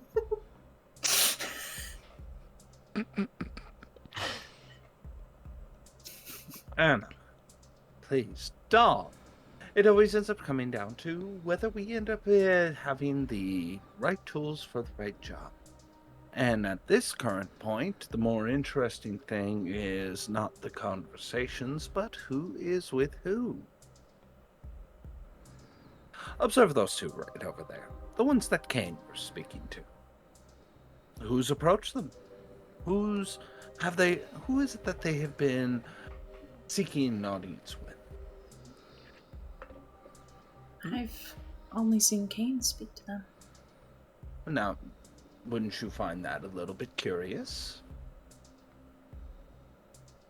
Who people go to speak to and who they don't come to speak to is just as important. And you'll end up finding quite frequently that, as I earlier said, people don't like to be around me. I don't know, it might be just something off-putting. I would think nothing of it, after all. I'd like to think I'm one charming motherfucker. But There's until a fly then, that kind of buzzes around his head right now. But unfortunately, we're not in the position of importance. Now, this leads to two conclusions I can think of. Either no one's taking the news seriously, or the news hasn't gotten around just yet. Save for Sires, because I'm pretty sure everybody here has told them of the fantastic news. It's just fabulous, really. And because of that, well, since no one seems to be approaching, that really tells you something that they ended up perceiving. And would also end up telling you something about Primogen Brocada's position. Because if we are to do the deed as was expected, you would expect individuals to want to get in on the ground floor of that, wouldn't you? In which case you'd be approached vastly different than you would have been tonight, now, wouldn't it? Anna just thinks for a moment before kind of slinking in to Shriek. Definitely kind of like eyeing at the earwig that is probably crawling out of Shriek's hair at that point. But just gets in close enough to their ear. I get it. I'm scared too. Well, that doesn't have to be a concern with me, my dear. I have all the amenities that life could offer, including constant companions. Picks up something. It's definitely squirming when he drops it on the floor. I have pleasant company. Picks out another. I have all the eyes and ears I could ever want. Picks out another. So, in truth, the only thing I don't have is notoriety. And we see on how far that got near Primogen Bucata. And immediately there's a sort of noise that rings out, uh, almost like a hammer, like a gavel, just kind of pounding on a table somewhere. And the herald begins to announce that Prince Warsi has some things to speak to the audience about. And of course there are, this and that, welcoming in some of the new fledglings that have been embraced, that there's accomplishments to praise, and detriments to put down, but most importantly is when he announces the formation of a new coterie, and that's when he calls for the four of you by name to step forward. And here we go. Okay. Anna just is quietly repeating the mantra. Stay in control, stay in control, stay in control, stay in control. And you'll feel a hand placed on your shoulder at that point. Don't worry. We've got this. Even if we don't.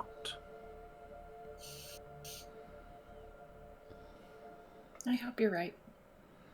I'll make it right. And so, the four of you walk forward and are now in front of the prince proper, where the seneschal has taken one side and the sheriff has taken the other, and that's and the prince kind of stands. He is on kind of a platform, and so you're kind of instructed to kind of stop just before the platform goes up, and he stands from his seat. The sheriff and the seneschal both also stand from their seats to kind of flank him at his back, and the prince kind of looks around to the rest of the court and says, "A tragedy has befallen us. As you might have noticed, Primogen Brocado has not been able to join us tonight. It has been discovered that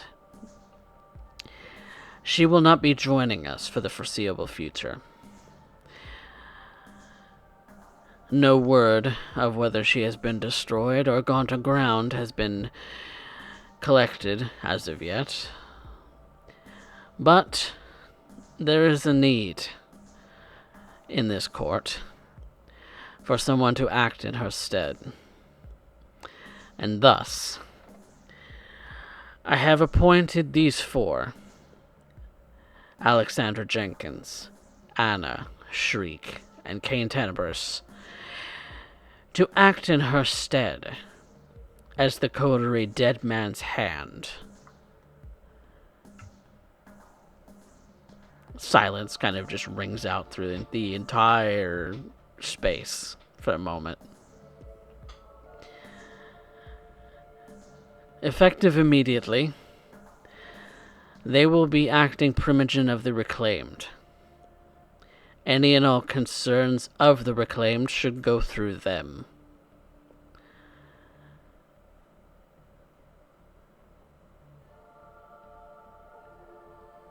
And then, of course, he moves on to another announcement and something else, and dismisses you all to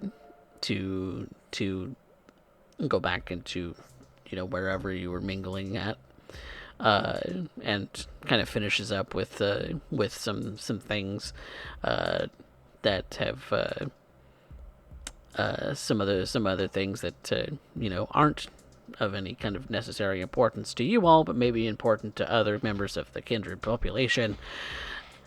And so, once that's all finished, he then takes his seat once more, and the sheriff and the seneschal take their seats next to him once more, and the rest of the court just kind of silently starts to have conversations once more.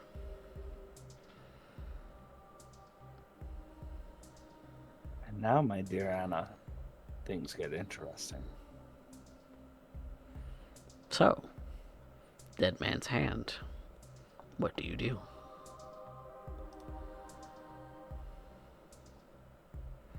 Well, very first thing,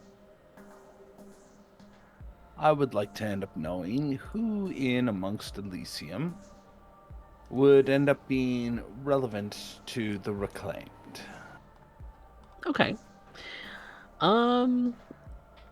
You would know that that of course the Hound, Mr. Fitzgerald, definitely does patrols in the area, so he is the one person of note. The other people of note is an intelligence politics.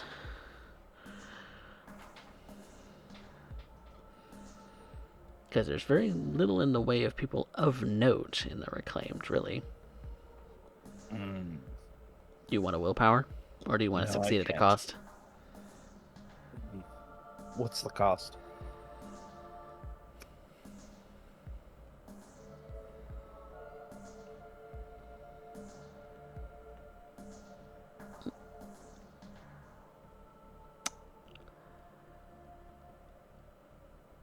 Aggravated willpower. No. Okay. I'll leave it as is. Yeah, there's...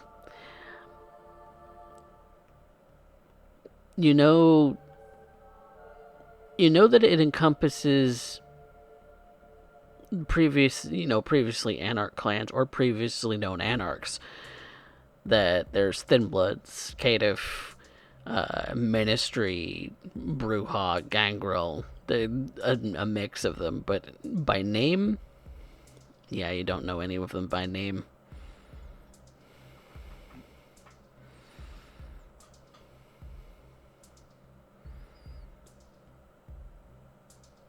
You personally don't know any of them by name anyway. Well, if that's the case, then the best place to go is to the Herald. All right. Shriek is going to have a conversation with the Herald.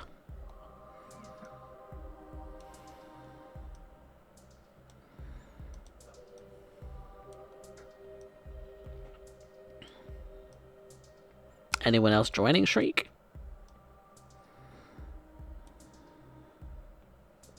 Alex Anna? would like to step up with him. Okay, so Alex is going to be joining Shriek. Anna is gonna let those two do what they do. Okay.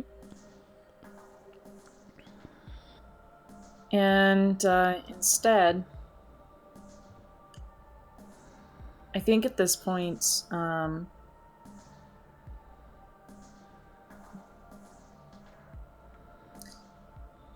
not quite sure, other than going to speak to Kane for just a moment. Okay. Have a second there. Okay. You should go ahead with Okay. Shriek and Alex first. Okay. Thanks. So, the two of you walk up to the heralds.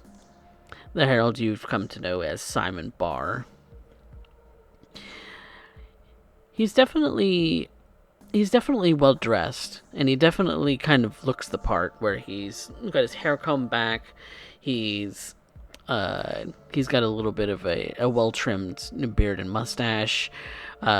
He stands very tall. He speaks with at least with the announcements and everything, speaks with a definite flourish that would be appropriate to the prince, and so using titles and using full names and everything of the sort, such as that. And so when you begin to approach him, he kind of gives a little bit of a bow, and kind of smiles at you both. Simon, darling, it's entirely unnecessary. Though I do appreciate it, if only in ceremony. How are you tonight? Oh, Simon, I've been so excited the way things that have been wrapping up. That small bit of news the prince ended up dropping on the entirety of Elysium just ends up making it all a buzz. And if a buzz, you mean silent. Oh, more of a murmur of whispers, really. But given our current station, I would like to be take a proactive measure at this exact moment. And I would like it, given your position, if any here who end up falling within the reclaimed do end up having any particular questions or concerns, that you direct them to me specific. Of course. I will be here taking questions and setting matters straight, and that my cohorts are not to be interrupted in that particular stint. If they have to end up meeting Mr. Kane, well, I'm sure things have already gone past the point of negotiation. Indeed. And I certainly don't want any misgivings among it. No, Besides, of course not. But would you happen to know of the temperament of the reclaimed, or those found within it? After all, to be here truthful, I end up believing that the former primogen Vanessa Bricado was doing such a fine job that the rest of the court knows next to nothing at all. Such a marvel of efficiency that we were hardly trifled with it. Well, you're wanting to know names, then. Well, I would like to end up knowing who it is that I'm most likely to be addressing. I know some can be quite skittish or concerned. Or brutish. And, I've never been one to shy away from a rough time. Yeah. There's well, let's just say that the Gangrel and the Bruja, they're amongst your constituents. What's left of them, anyway. But those who remain must have proven loyalty here beyond question, given the level of detail that one would assume Prince Warzi has ended up undertaking. Yes, of course. So, I see no reason to fear treachery. No, quite the opposite. I would like to end up offering them a chance to elevate themselves, if only in the standing eyes of the city, and specifically to end up being able to end up uplifting the domain to something worthy of Prince Warzi. The sad truth of it is that in this particular point of efficiency, the former Primogen Brocado has not ended up leaving us much information on anything that has gone on with her. As one would expect with someone vigilant about the masquerade. Absolutely. However, I would hate to end up knowing that all Just those ask your damn complaints- question. I don't have time for flowery language. Well, I ended up asking you not to stand on ceremony. Very well, then. I'm looking for points of concern. Those amongst who may end up having hard feelings, given the events. I'm also looking for those who end up finding themselves as small leaders, perhaps official or unofficial coterie members, as well as those who would have been in prominence in the assistance of maintaining Primogen Vanessa Bercado's domain. Seeing as we've inherited it, I would like to end up knowing its levers. Your points of contact are Count Fitzgerald. He patrols the area. He makes sure that everything is squared away. As far as points of interest that might be a problem,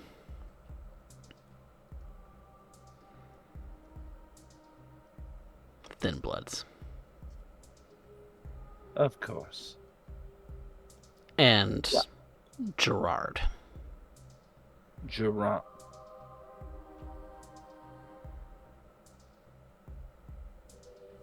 You might want to keep an eye on him. Foreigner. Much like you, Miss Alexandra. Someone who isn't from Texas. Claims he doesn't know where in the fuck he came from. Claims he doesn't know where the fuck he's going. And, well, more like something fucked with his memory or some shit. That's what he claims anyway. I claim I can at least understand why it would be at least plausible. So, with that, and that delicious little bit of tidbits, I thought it would be appropriate to talk to you, if only to end up letting you know how this was going to shake out. Seek me out if you have any questions. Sure. So Given glad- you're my primogen, after all. And that concerns you, I'm sure. You're a kid. Hmm. It's written all over you. Absolutely. Kids shouldn't be put into big boy pants until they're goddamn ready. That's absolutely right. And that's why I think I would like to end up coming to you for such things. As you earlier stated, you want to dispense with the bullshit. I would love to have a conversation with you in less formal seatings. As you wish. At your convenience. It's not a command. But I believe you want to do right by the prince. So. Everyone here should be doing right by the prince. Should be. That's what we have. That's what we have enforcers for, right? That it's because of the lack of it we have enforcers. But I need somebody who knows what they're doing and who is willing to acknowledge some of the absurdities of the situations we find ourselves in. Fitzgerald's your man, then. He has your vote of confidence, then? He's good at his job. That much I'll give him. Even if he is a little bit of a prick. You don't like him much. He's a little stuck up. Got a little bit of a stick up his ass. Otherwise, he's good at his job, though. Then him interacting with me on the regular should bring you no end of joy.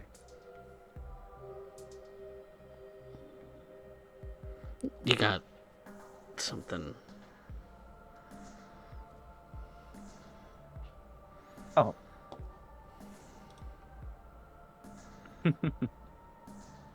Part. I just tend to leave things all over the place, so when I'm not paying attention.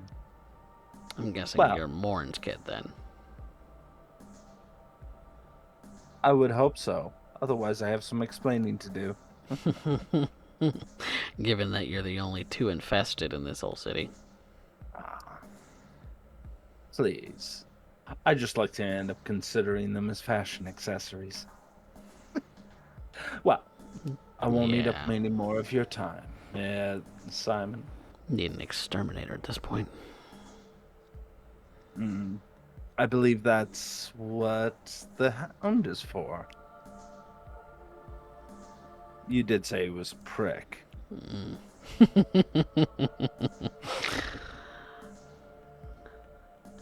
And so are you. Oh, perhaps. Probably. No, definitely. But I'm your prick right now. Thankfully, I'm a big swinging dick.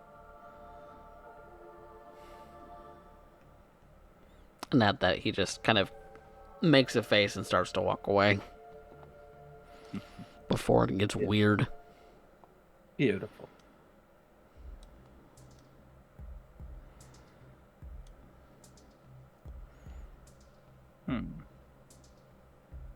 Well, probably best to end up spending some time with our neighborhood hound. Always good to know the officer in charge, and I do love a man in uniform. Do you want to talk to Fitzgerald? We will after Anna and Kane's conversation. I don't want to leave them held up. Sure. Anna and Kane.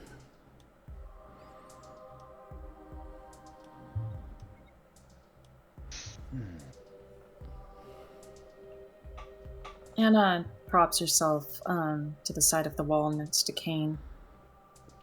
She puts her hands behind her back and just watches the scene, staring back at every single eye that seems to meet hers.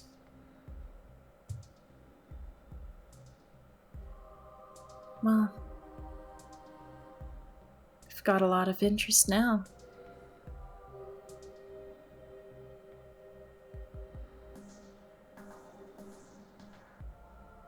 I noticed everybody was making their rounds. I still unsure where we stand in all this.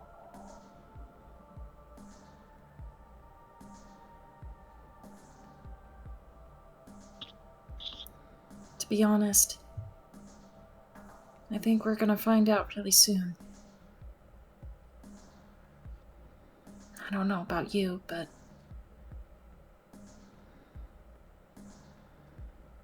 I think it might be in our best interests be making the impression that maybe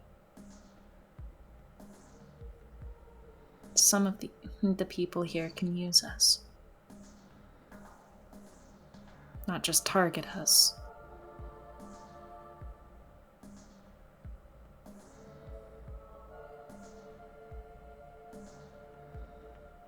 That might Have be you- the smart thing.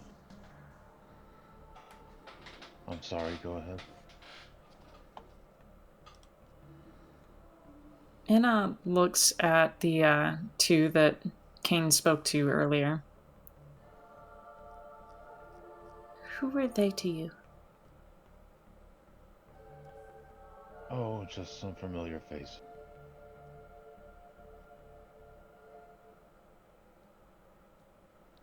I see. Are you familiar with your primogen? Oh, outside of general knowledge, I don't know them yet.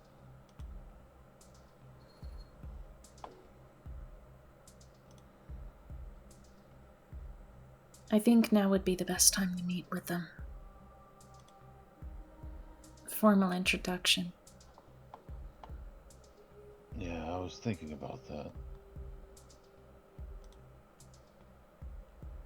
But I'm not good at social things, so I wasn't sure if that would be a good idea. I might do that.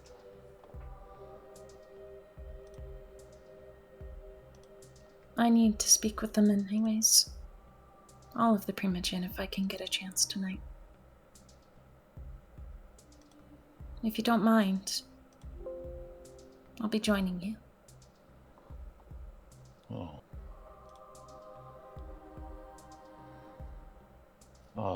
Hmm. Well then, I guess we should do this then.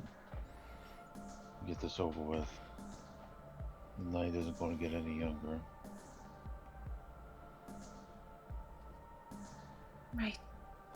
So you both are going to be kind of gathering up the primogen then? Yeah. I guess so. All right. Gathering of the primogen then.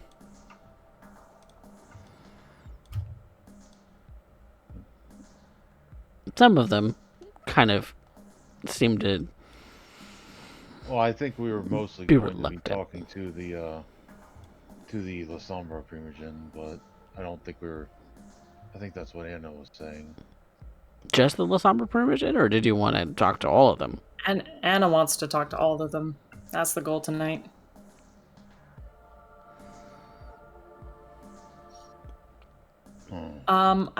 I get the idea, this weird impression that they're all sitting at the big kid table. So Yeah.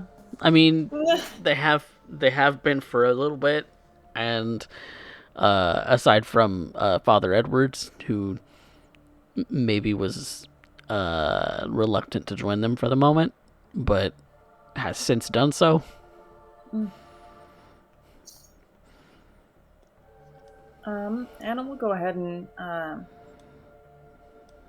walk up to the group. She waits for a moment for an opportunity to more or less be joined into the conversation. Her and King both. Mm-hmm. And when she does, she exchanges polite curtsies, bows, and introduces herself as she has been all night.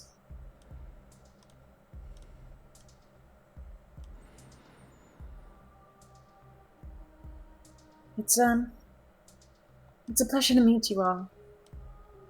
I know everything seems to come as a shock to you. It is for us as well. It's quite a shock, exactly. You hear the blonde woman with the glasses say. Though it doesn't surprise me at all that she would abandon her post.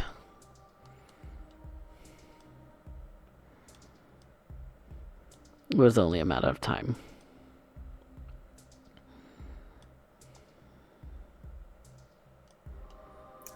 I see. And why would you say that? Well, it's a hunch. Much as I have a hunch that this whole fiasco regarding you all is going to be settled in a matter of nights, and really this is a waste of time.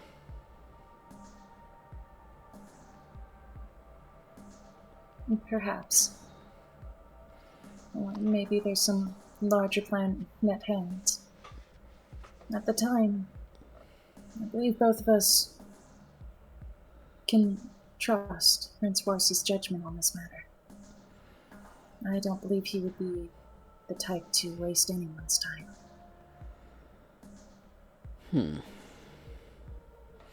No, I suppose not. And then you hear the older man, the Mr. Swenson, speak up. Mm-hmm. So, let us get one thing straight. It's all four of you that are acting as Primogen. Right. That would be correct. So we have to wait for you all to come to a decision about whatever you're doing. And then we... What? If you're acting as Primogen, we got, what, 4 votes we gotta wait for? Instead of just 1?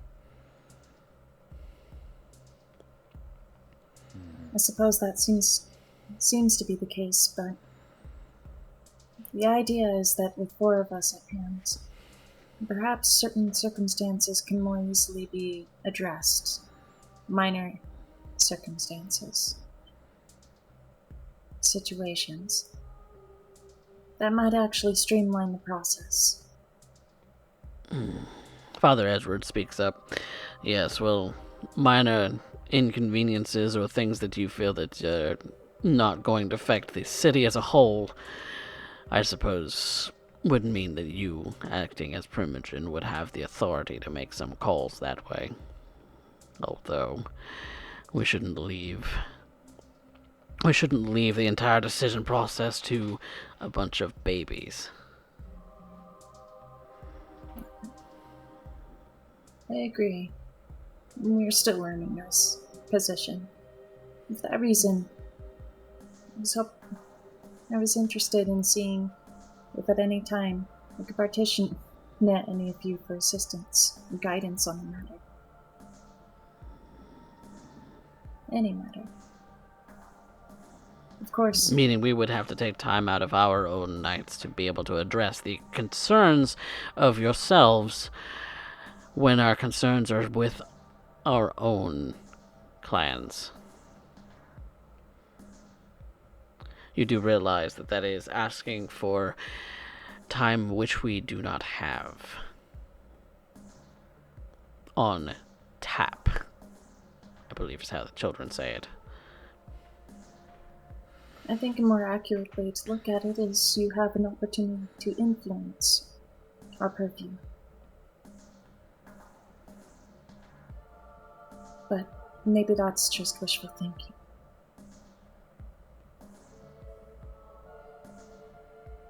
Primogen Abraham speaks up. You make a very valid point, Miss Anna. In which case,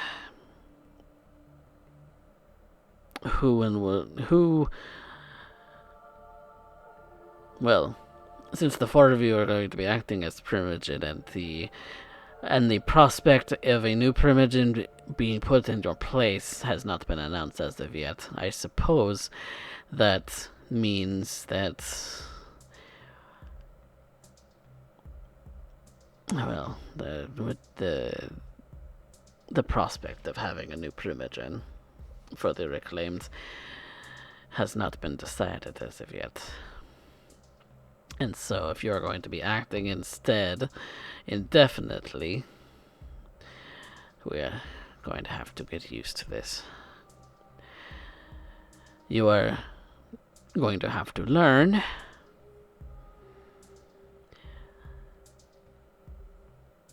which is going to take time, which is going to take all of us cooperating together. Perhaps we should up the schedule for the Primogen Council meetings to more than once a week, in this case. This way our young coterie here can learn the ways of being Primogen instead of another kindred. More time? Bull says, so kind of raising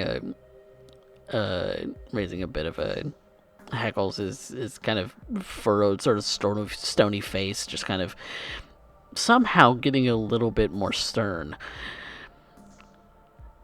Wait, how are we supposed to do our fucking jobs, Iram, when we're spending all of our time babysitting these fuckers?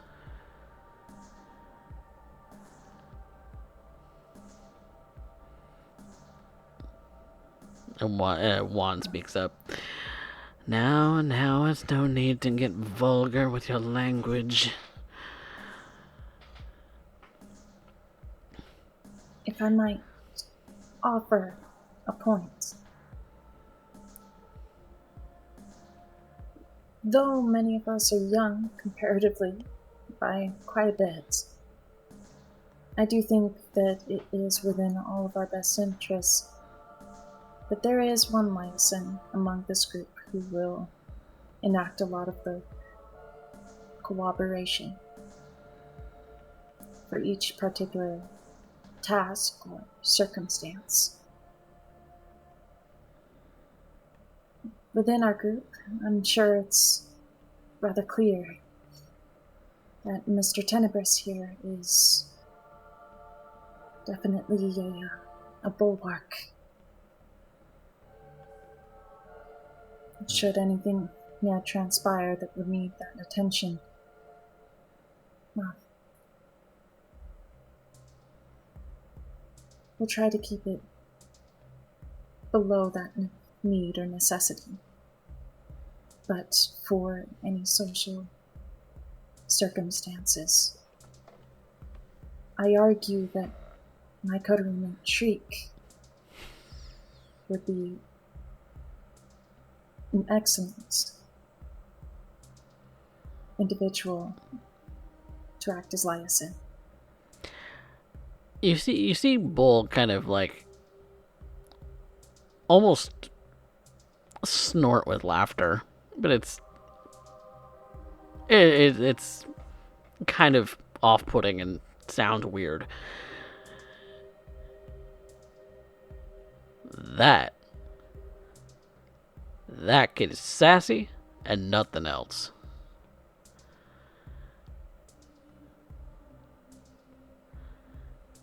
I disagree. You're free to disagree.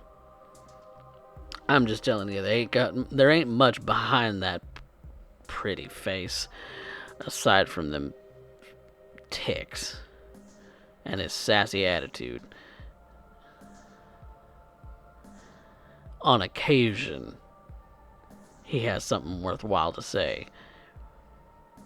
A lot of it's just blowing smoke.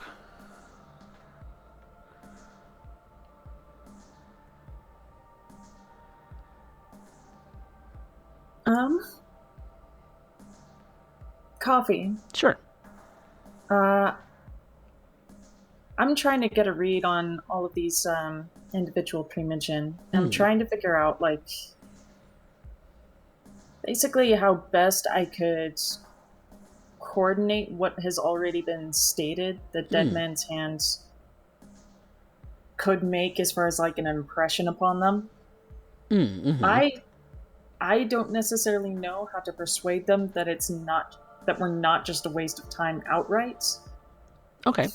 Yeah, if that's the intention of the of what you're saying, then yeah, go ahead and make a roll for charisma persuasion. All right. Persuasion what? And charisma. And charisma. Does looks contribute to this roll? Since I'm doing one roll for all 7 of them, no. Okay.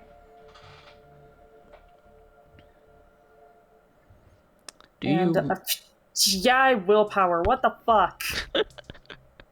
Or you can succeed at a cost. What would end up being the cost?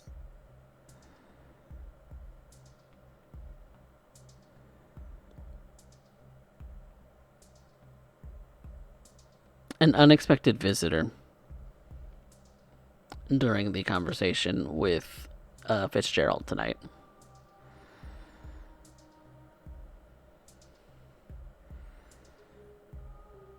Well, personally, I like unexpected visitors. It may be someone you don't necessarily want to see.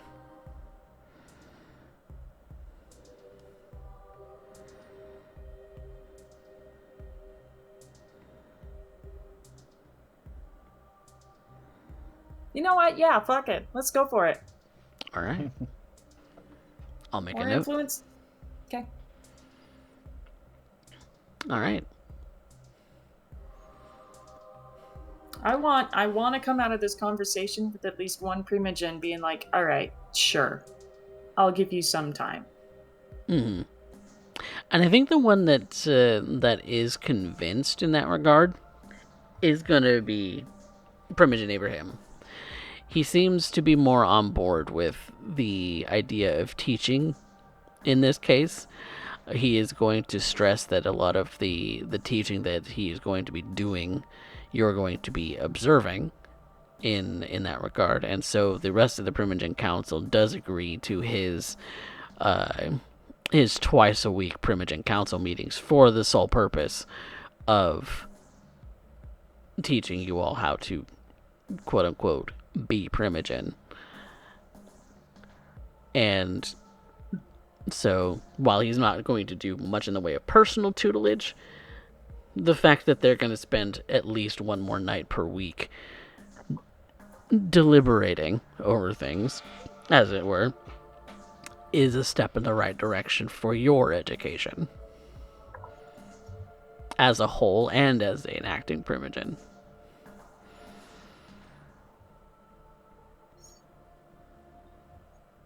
Okay.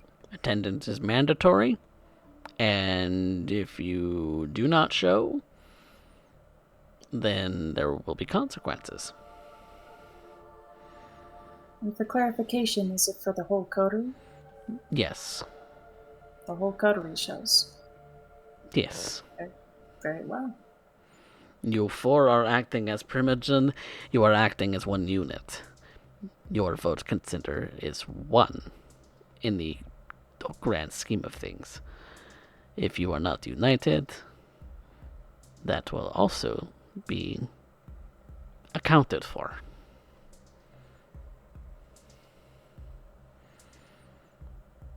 You will find that we will be represented quite effectively. Good to hear. I look forward to more conversations like these. As do I. Imogen Abraham. And I believe that is where we are going to take a quick break. And when we come back, we will conclude Elysium and move on to other things that might happen tonight. Be back soon, everyone.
Welcome back, everyone, to Session 2 of Blood and Iron.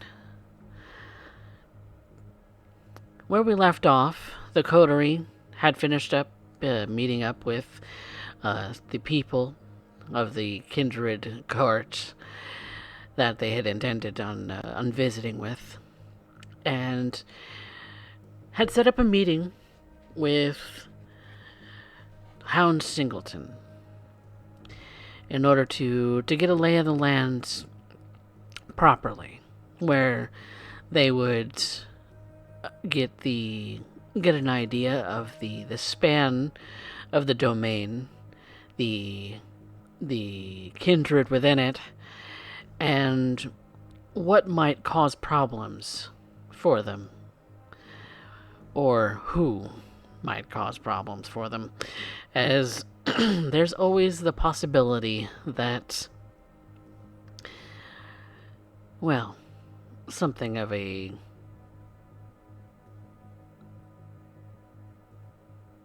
ill nature might befall them. So,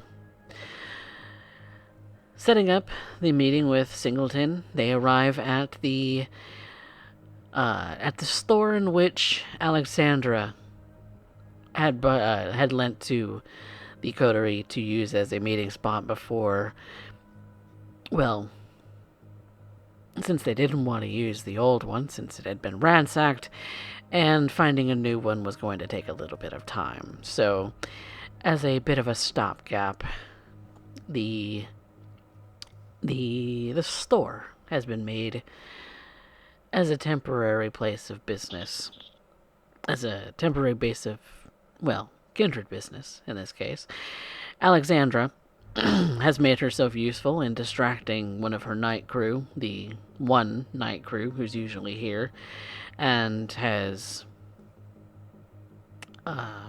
either distracted or dismissed them to be so that they would not be of any bother to anyone during the time in which you all are here.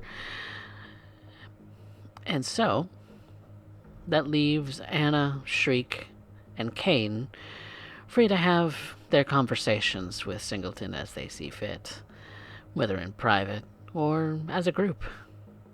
So, Dead Man's Hand, what do you do?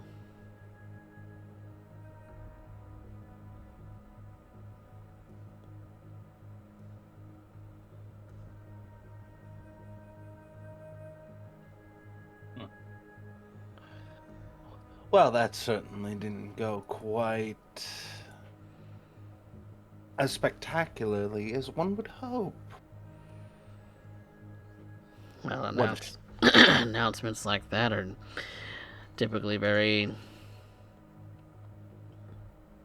well, don't happen very often. So, it's, there's a little less pomp and circumstance than you might have imagined. I don't know what I was imagining. But I am left to end up wondering then, when the Anarch Purge happened, was it very similar, more of a bulletin point, check on the to-do list? Well, much like any other decree, it came down and meant to be followed.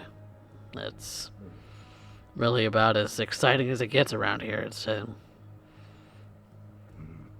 very stringent in that matter. More's the pity. Here I was expecting something involving flower petals being cast aside or something. Wrong clan. Uh-uh.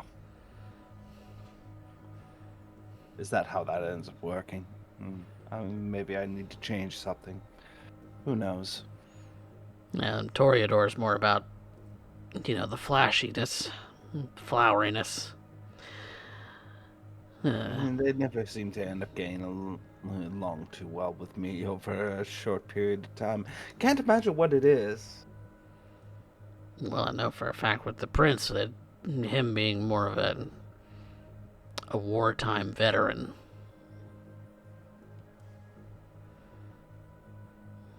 It leaves very little room for, well, the niceties. Nevertheless, Mr.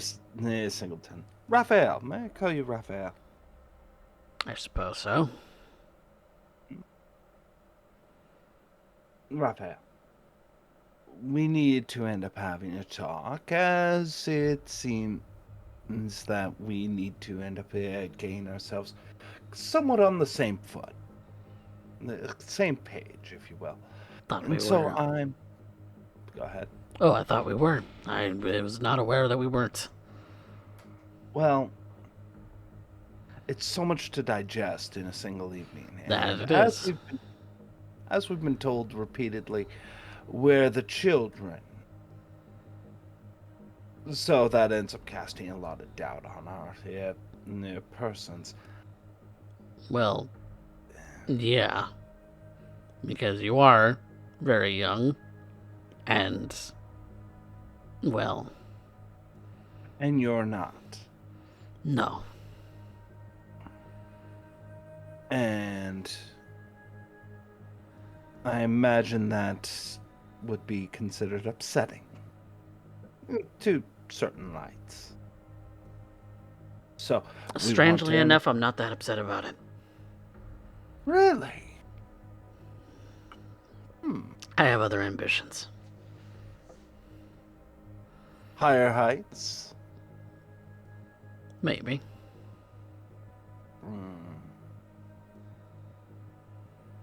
Well, I don't know that you can make my dreams happen. no. But it's a stepping stone.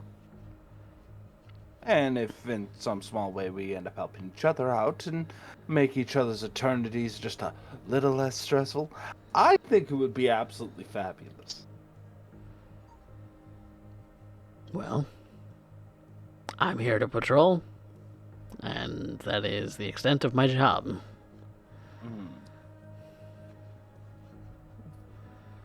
Troublemakers in the domain.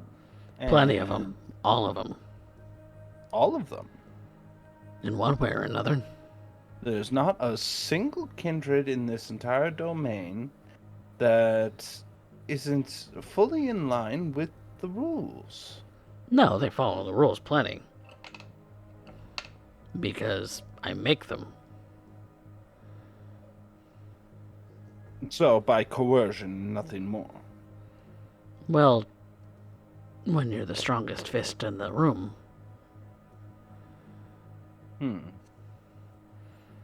Because if they didn't, they'd be dead.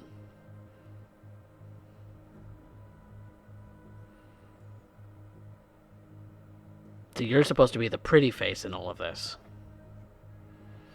You're the one who's supposed to say, oh, your concerns are all heard and accounted for, and take them to the Primogen Council. You do whatever you want to in that regard. That is your business. Whether or not you actually give a shit about any of these fuckers.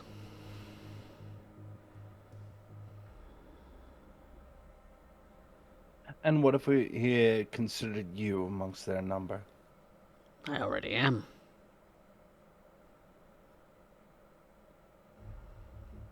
You don't exactly have the smell of, I would expect, of a gangrel. You're far too polite to end up being through and through brouhaha. What do you take me for?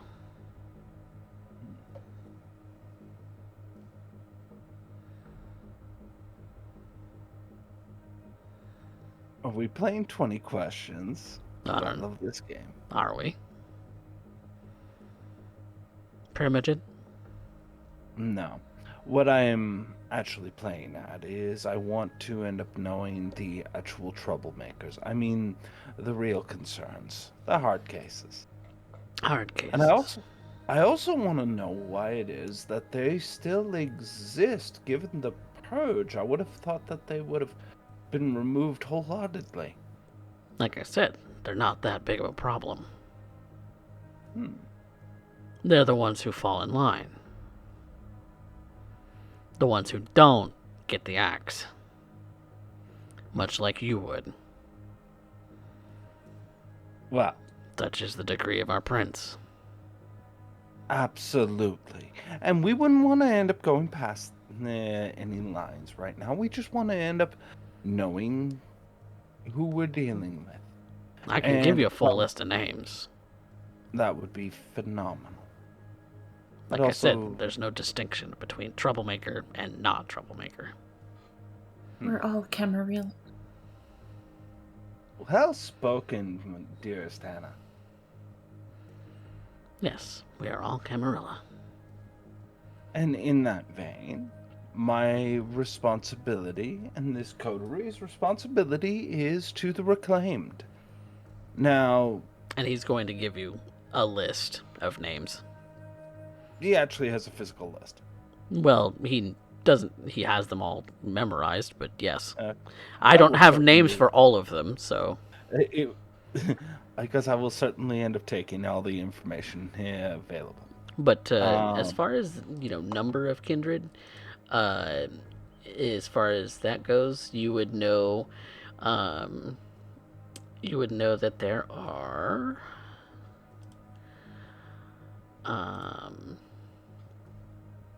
6 amongst the Caitiff and Thin Bloods, and then 4 of different clans. There's Bruja, Gangrel, Zamisi, Ministry, 1 of each. And that is besides anyone else in court. These are the reclaimed. I would love to meet them. All of them in one night? Call it a organizing in-house. I personally, and I don't think anybody would disagree, like to end up putting some names to faces and kind of get an understanding of the vibe. I kind of figured you'd ask. I've already set something up. Efficient. You wouldn't happen to have a whole bunch of bugs coming out from underneath that getup of yours right now, would it? No. Sorry, when a few of us get together, it's hard to tell who's responsible for what. I'm not one of yours.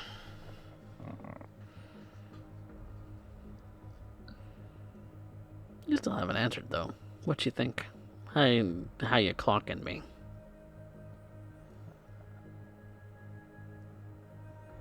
I'm thinking you like redheads. I thought you meant clan. I thought you had meant. Oh, how embarrassing!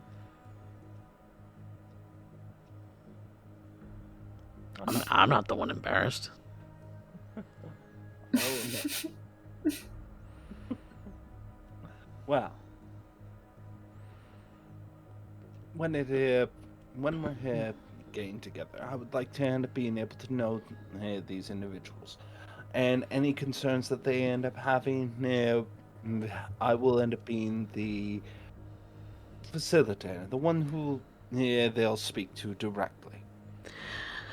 Well, the one that you'll probably want to get to know the most, his name's Gerard. Gerard. Newcomer to the city. I am surprised, given Warzy's hesitation when it comes to new blood. Well, he accepted, her, and he points to Anna. And Yes, her, I'm still he points to trying to Alex. I'm still trying to understand that one, to be honest. He points his thumb to Alex. Because in truth,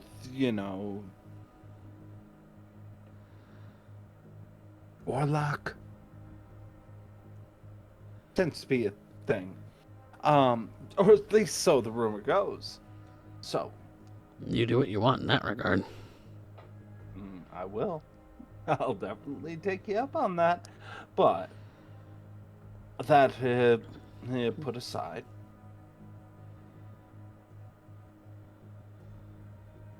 Remember, they come to me here first. That's the point of operation. My coterie are here to end up seeing to logistical matters and the behind the scenes bits.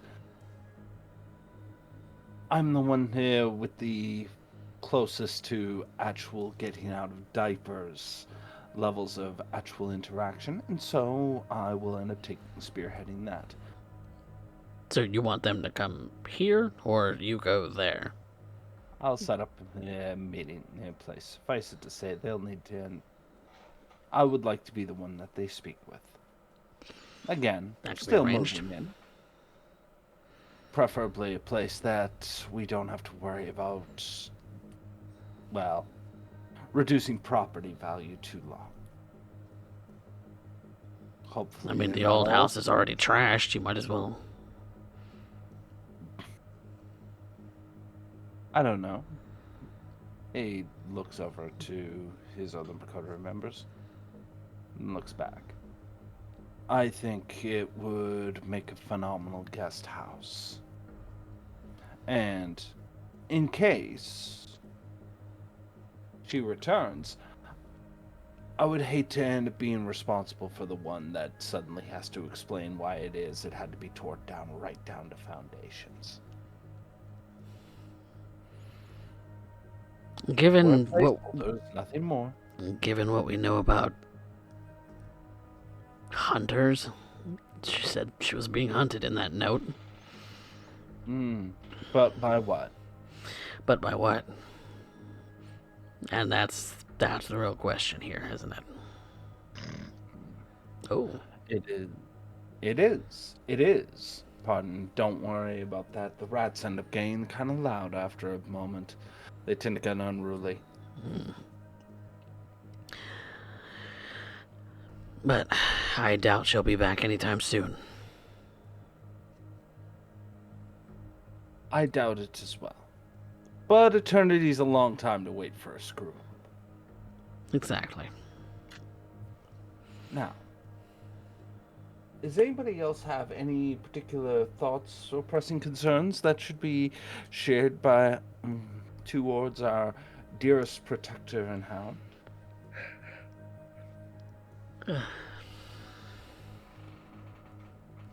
Miss Anna?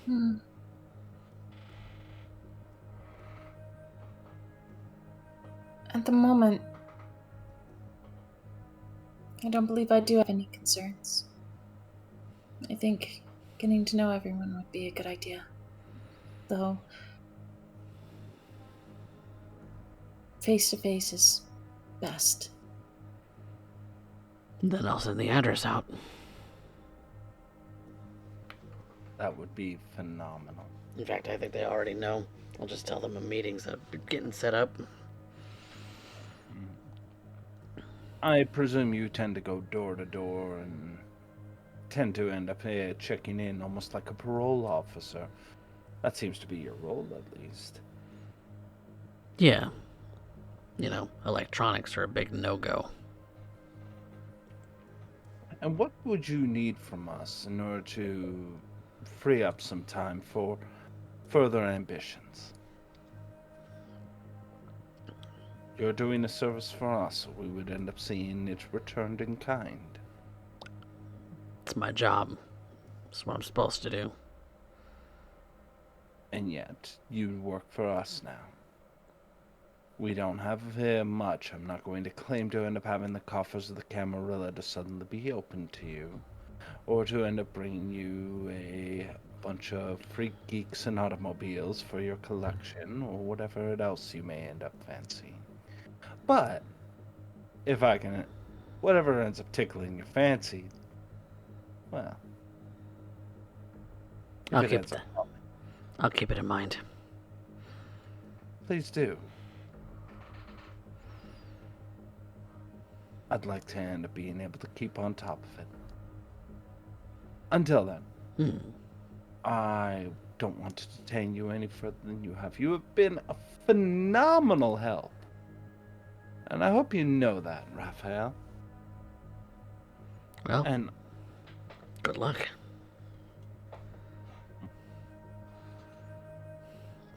It's appreciated.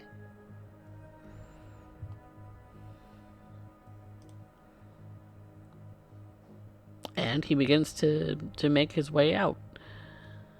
Just as someone else is coming in the door, actually. As far as a person who may have gotten past the front door.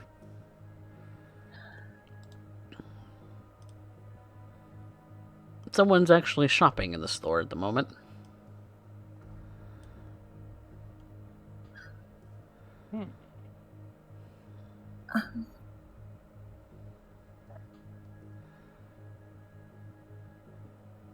Do I know this particular individual? You don't. It's not someone who revolves around your circles. At least I don't think they do.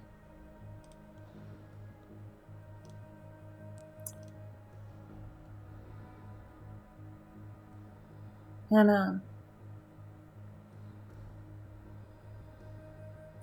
just kind of sheepishly sinks for a moment. I don't know what to do in this situation, so I'm gonna hide. All right. Are you using obfuscate, or are you just trying to hide behind something?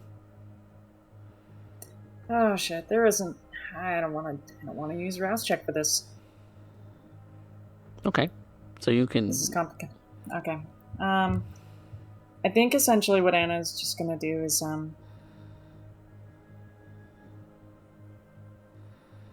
she is going to take an opportunity to just kind of sneak around him towards the entrance, surprise him from the back,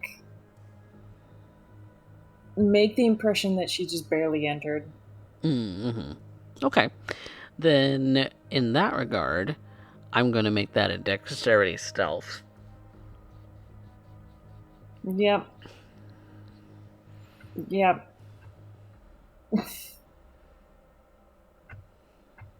In the meantime, what are Shriek and Kane doing in this instance? Can I re-roll? Yeah, because otherwise that's a messy crit, my friend. No, I don't want a messy crit on that. We'll probably re-roll. I'm just gonna re-roll that 110. Please and thank you. Okay, so that reduces it down to 3.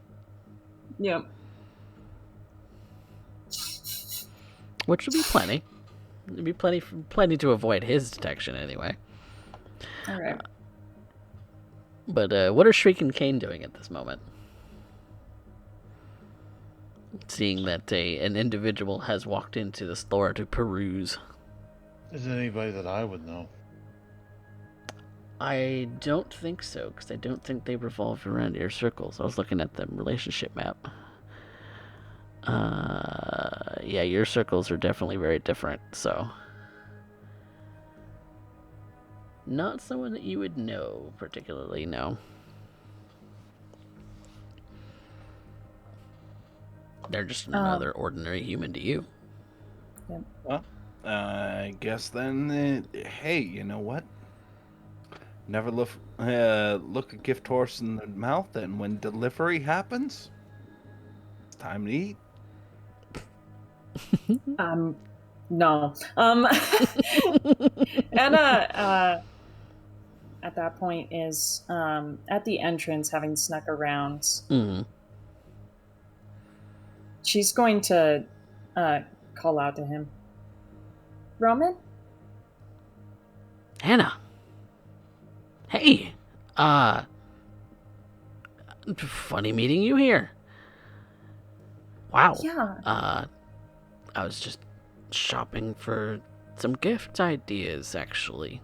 It's strange that you come and see me at the same store.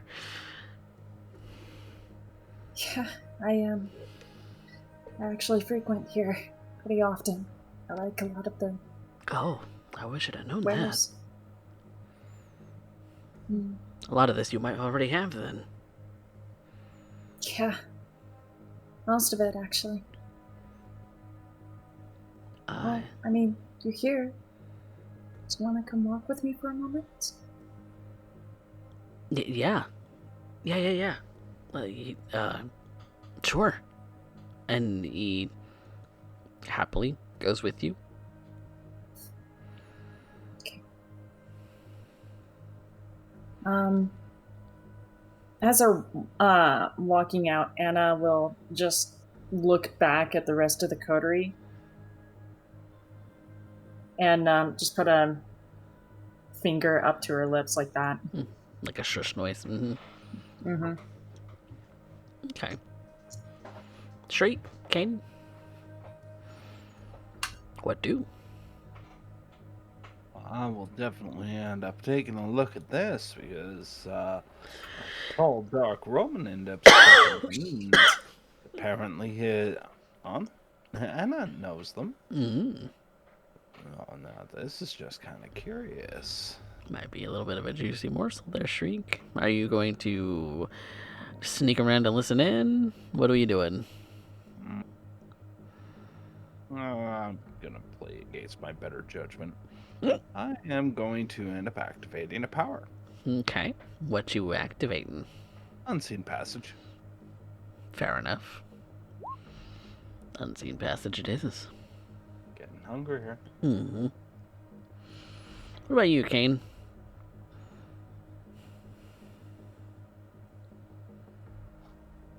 Kane? I think he's muted. Might be. Fuck, I was muted. I'm talking like a jackass. I couldn't tell because you're not on camera, silly goose. I forgot to go get a shirt and stuff, and It's all I've good. been running behind all day. It's all good. Don't worry about it. It's just we I couldn't am- tell I you am a were s- muted. I'm a spaz today. Okay. Kane, he's just going to do like he's been doing, try to take stock to the night. This is out of his element still. So he doesn't like not knowing the opponents and not knowing, having a game plan, as it were. Well, part of your game plan is that, well, when you look around, you don't see Shriek anymore.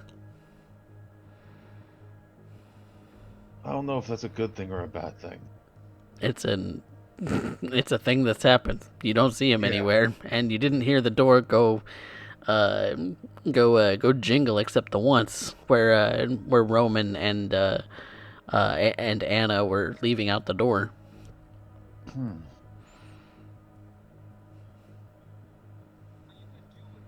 And Alex seems to be, preoccupied with something else. I suppose since everybody's kind of off doing their thing, Kane might just kind of, I don't know, what would he do?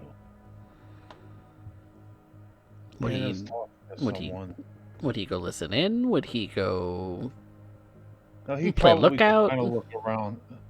Yeah, he'd probably just go looking around. Kind of just looking around the shop? Yeah. Looking for anything interesting? See if he can find anything interesting. That might be for sale here? Okay. See if there's the odd trinket or something like that you might think is interesting? Yeah. Okay. Maybe a book. Maybe a book. Okay. Are you looking for something specific when it comes to a book?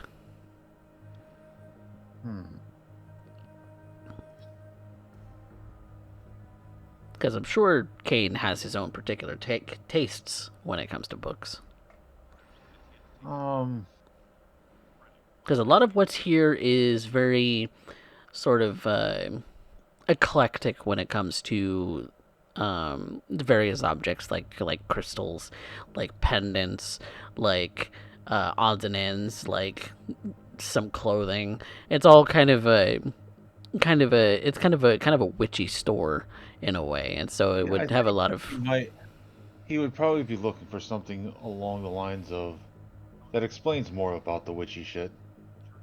Okay, maybe to kind of get to know Alex a little bit more. Okay. Yeah. Okay. Because he's kind of seen her in like some of her proclivities of like. She's definitely worn some of the jewelry, yeah. Yeah, and it's one of those things of he doesn't know that, so he's going to broaden himself. Okay. So if he yeah, then I will make that an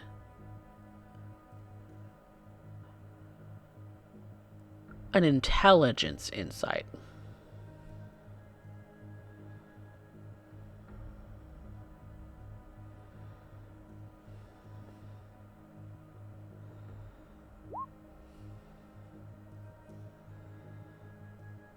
Okay. So in the fact that this whole store kind of revolves around that sort of thing, the thing that you notice the most possibly is that there's a lot of like crystals and maybe some dried herbs and things of that sort of a cleansing nature. You see that there are like the it almost looks like a placard that has this like almost 10 commandments kind of feel to it, except when you read down the list, it's tenets of a different faith. And so you kind of look that over. You kind of wonder to yourself, what's Alex's take on all of this?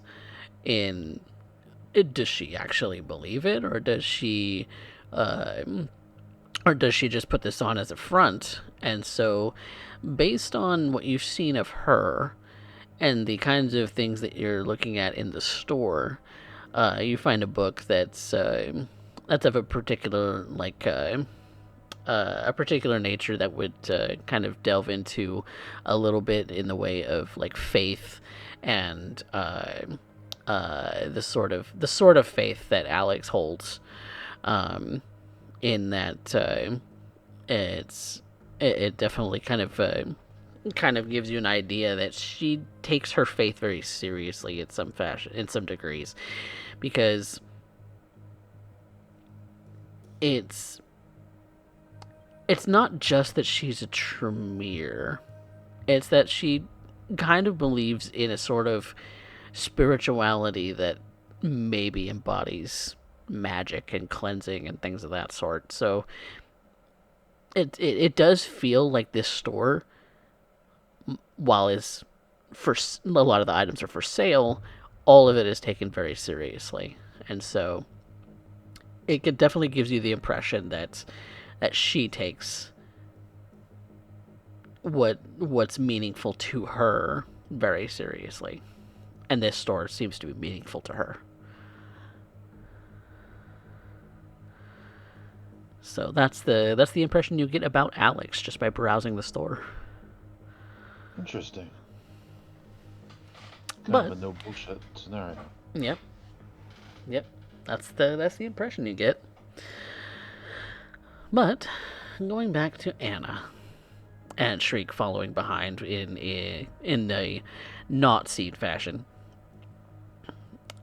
He's happily kind of following you along, Anna, as you're kind of guiding him down the street a little bit to go for a walk. What you been up to? Oh, just trying to get the day-to-day figured out. Yeah. Hunting gifts, huh? Yeah. For who? For you, silly. Who else? And she just kind of like shoulder checks him playfully. I mean, who else? Who else, Anna? I mean, really. You got me? I mean, I've been so busy, I just haven't been around much. Yeah, So- I kind of noticed, and so I thought, maybe she'd like a gift. The next time she comes over, that was my thinking. You're sweet. You really don't have to get me anything. I prefer you didn't. More like, instead, I would like to just have a normal stay-at-home dinner with you. And she wraps her arms around his neck and just kind of puts her head, snuggles it into his collarbone. Yeah, I'd like that. I'd like it too. I miss you. I miss you. You're always, spending time away, and,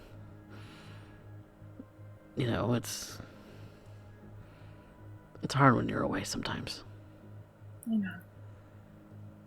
She, at that point, just kind of releases a little bit reluctantly. And it almost makes her feel nauseous. There is that hesitancy. Because it doesn't really come from love. At least part of her is afraid it doesn't. She holds on to both of his hands.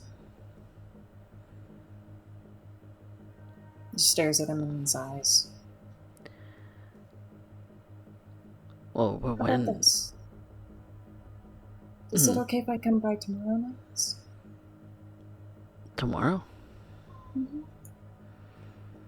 Why not tonight?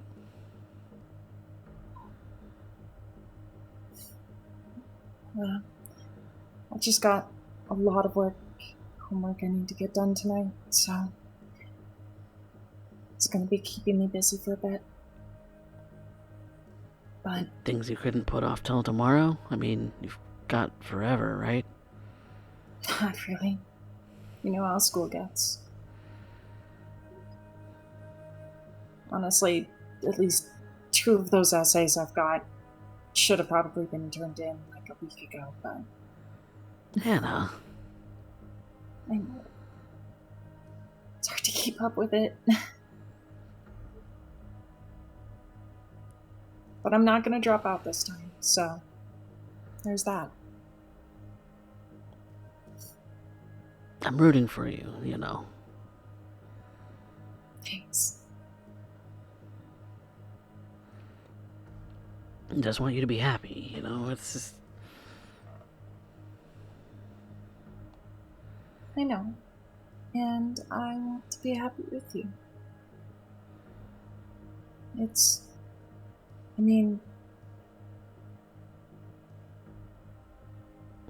just don't want either of us to be in a position where we ever have to worry about money, so...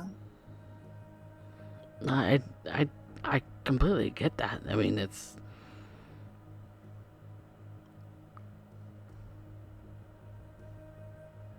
You know, just... just want you to come over tonight. I mean, how hard is that? It's really hard. It's really hard, and I don't know how to explain how hard it is, but just for now. You can trust me. I know. And she will go ahead and hold up his finger in a pinky promise. Just for tonight. Okay. Tomorrow I'll come see you. Leave the back on that? Just... I want you to show up this time, okay? Okay. I can do that. Alright. Cool. So who are your new friends? School peers for this one assignment. We're doing some research. It's got a lot to do with theological mumbo-jumbo. He seems to shudder a bit as he like dusts something off, and there's like a bug that flies off. Piece of shit, bug. God, I hate bugs. Anna blinks for a second. And she's going to use Sense the Unseen. Okay. That will be your Sense the Unseen roll versus Shriek's Obfuscate roll. Oops. You doing this?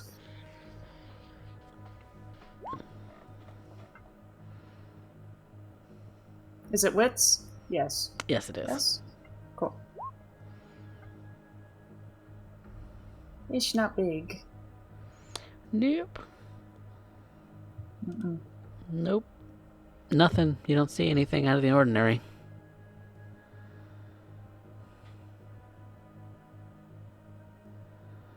She looks around for just a second before looking back at Roman. You better get out of here before the bloodsuckers come out for you. They like your blood. It's that O negative mosquitoes. God, fucking mosquitoes. Hate bugs. They're completely useless. Did you know that? I didn't know that. I guess some experiments been run before. World can exist without them. Just fine. A whole ecological system can exist without mosquitoes. Huh. Everything will be just fine. That's weird. That's cool, though. Yeah. I think so too. Okay. I'll see you tomorrow. Alright. Yeah, I'll go find someplace else to go find you a gift. No gifts. Please. I love... And I have to get you something back. You know how this works. That's not how this works. That is how this works. No, you never have to pay me back for anything. You know I do. It's because I love you, Anna. That's it. Yeah. I love you too. I'll see you tomorrow. And he goes back to the parking lot to go and find his car so that he can drive off.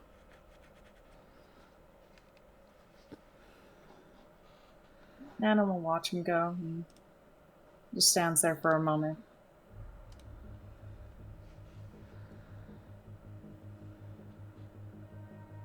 World can exist without mosquitoes just fine.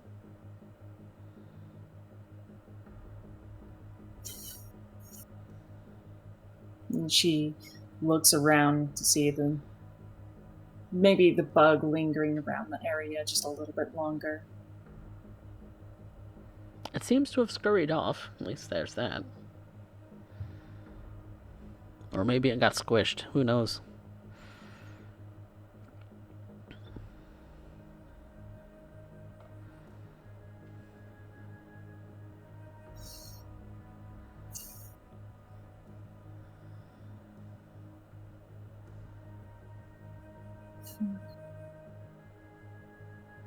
She goes ahead and returns back to the group, back at the shop. Kane's inside. Kind of And- looks like he's perusing. You know, it's Alex. And it's Kane. Where did Chick go?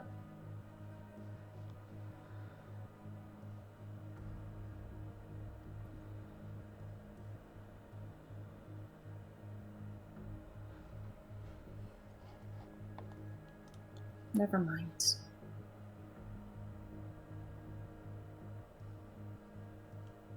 Shriek? I think Were you looking to do anything more? Were you looking to come back inside? What were you doing? Well, Shriek was initially going to go feed, and then apparently Shriek ran into Anna's bestie instead. So rather than feed on that, might as well go and get myself something to eat. Or someone, as the case may be, given the fact we got this beautiful domain to end up feeding now. It is a little ways from the store, so it would be like a little bit of a drive or a walk to get to your actual domain. Well, we can be grateful that what's his name is giving me a ride at this point. All right. So if you're wanting to hunt in the actual domain, then go ahead and make your feeding roll. What is how are you going about this, Shriek? Well, the nice part about my particular feeding style is I end up keeping things nice, discreet, and typically indoors with very few people ever conscious of me being there. It's usually a pretty helpful thing. Oh, are you wanting to willpower that and turn that into less of a messy crit? I think I will. This is the time I do willpower. Now I only need 4 successes, correct? Let me actually double check your chase. You are at chase 3, so 0 is 7. Yeah, 6 for 4. Mm-hmm. Yep. Okay. Chase 4. So I'm just gonna re-roll the 110 in my normal die. Okay, that turns it So into a normal success. All right, still 5 successes. So you are able to get and look into what it is that you're looking for. So do you break into homes? Do you sneak in while they're I very much am breaking an entry, to be honest with you. breaking it? It's a helpful skill when trying to end up getting a scoop, and well, bluntly, being the face behind the camera means not a lot of people knew who I was in the first place. Mm-hmm. Useful tactic, and now it became something more. Yep, an otherwise ordinary face with red hair. That's all they would see if they were to wake up. But they often don't. They often find themselves in a possibly more blissful sleep than they probably would have originally had. And then wake up with the hangover, I'm sure. Not that I've been around for that part. Usually I don't stick around after our cuddle sessions.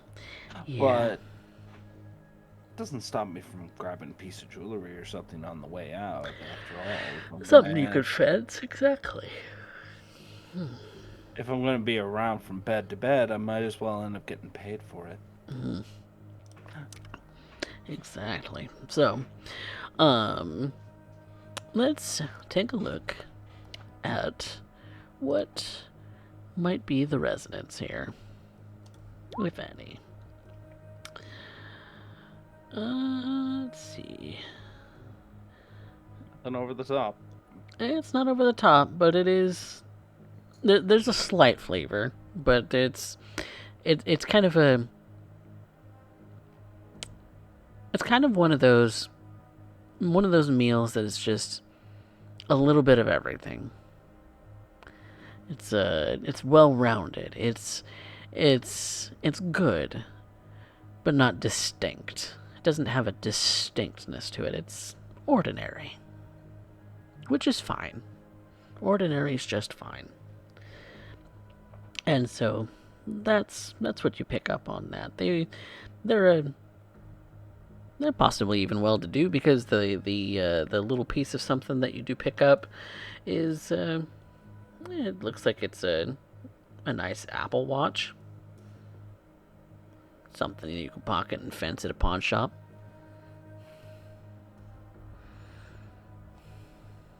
Wow. They're probably gonna miss it, but who cares? Not me particularly. Nope. All right. So you have done your walking about to go and grab some lunch, and I think, unless there's something that Kane wants to do, that we might be wrap up soon. No, Kane is not really looking forward to doing anything else tonight, really. Okay. Then yeah, I think that's where we're gonna call this session for tonight. And that will conclude episode 2 of Blood and Iron, Dead Man's Hand. So, thank you guys so much for playing. You guys are pretty great. We try to be. It was fun. Yes. I have So many engagements coming up. Oh my god. Yep, you all want to meet all of your constituents in the domain, so that's gonna be roughly about 10, kindred, between kindred and thin bloods. Oh my Jesus. Look, We're It's gonna the- get swarmed. it's good to get this band-aid off. Yep. Right out of the gate. The little city of Arlington between Dallas and Fort Worth. That's what you have. They're gonna eat us up. Well, we'll see.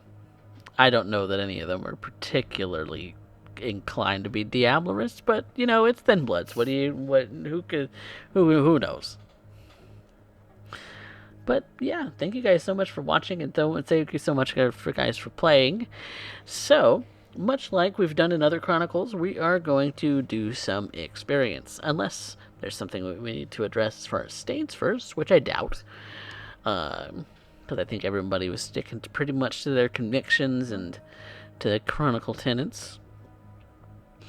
So, the next thing is to do that experience. So, while one of the mods gets that poll going, we will determine all of the other things. So, everybody gets one for showing up at the table, for arriving. Thank you much. And then we deliberate on who moved the plot the furthest, who had our best scene for tonight, and who had our best line. And then the audience favorite, of course, when the poll goes up, is for you, the audience, to help us dictate a little bit more about how these kindred progress, because we want to know who your favorite was for tonight. So, who moved our plot? I'm gonna have to end up giving that to Alex. Alex. Alex was the one that kind of ended up doing most of the initiating at the very start and kind of set the tone for most of Elysium. Mm-hmm. And I have no doubt would be more involved if Moxie could end up being here right now. So I'm willing to end up giving Alex plot pusher. Okay, yeah, that's a good argument. Anyone else think anything? I could agree with it. I feel like everyone's kind of got their own miscellaneous plots. But Which is a contender, it doesn't have to be the main plot. It can be also personal plots. it's true. I mean, my only argument would be Anna setting up the unfortunate event that we're going to have to attend every Primogen Council from henceforth as a whole coterie. But such as the responsibilities of Robin. Primogen. well, yeah, well, some don't show up, I imagine. Occasionally. Or maybe they, in the case that they don't, then they end up getting murdered and having a coterie of fledglings essentially replace them. That doesn't happen often. This is an unprecedented sort of an event in here in Dallas. Everyone's taking it rather smoothly. I'm just saying, it doesn't seem like it's an unnatural thing. Everyone's just like, back to business. I'm waiting for the other shoe to drop. Oh, trust me. Trust me, this is not something that happens very often. This is... Everyone might look like they're fine. They're not fine. They might look like they're fine. They're not fine. Brucato disappeared. Now everybody's scrambling. It's like, oh. So, with that in mind... So is that... We're all in agreement in two that regard, though? Yep, we've got 2 for Alex. Yep, for sure. Mm-hmm. All right. That Who? guy, you're muted again. Yep.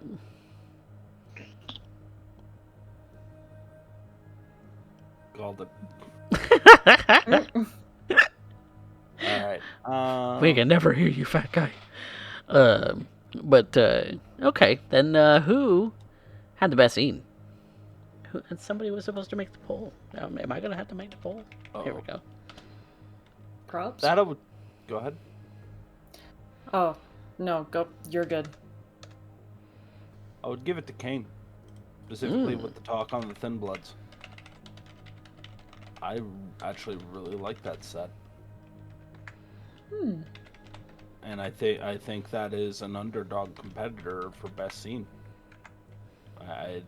It was short, sweet, to the point, but showcased a strong point of characterization of not only Kane but also his place in the pecking order and how it is that he actually ties into this whole thing. Mm-hmm. I think that was a scene that was more important than I think most people would give credit for, because I could see a lot bouncing off of that one. Mm-hmm. And it's a circumstance that will come back, I have no doubt. Especially since they're going to be part of the domain that you guys are running. Mm-hmm. They're part of it. I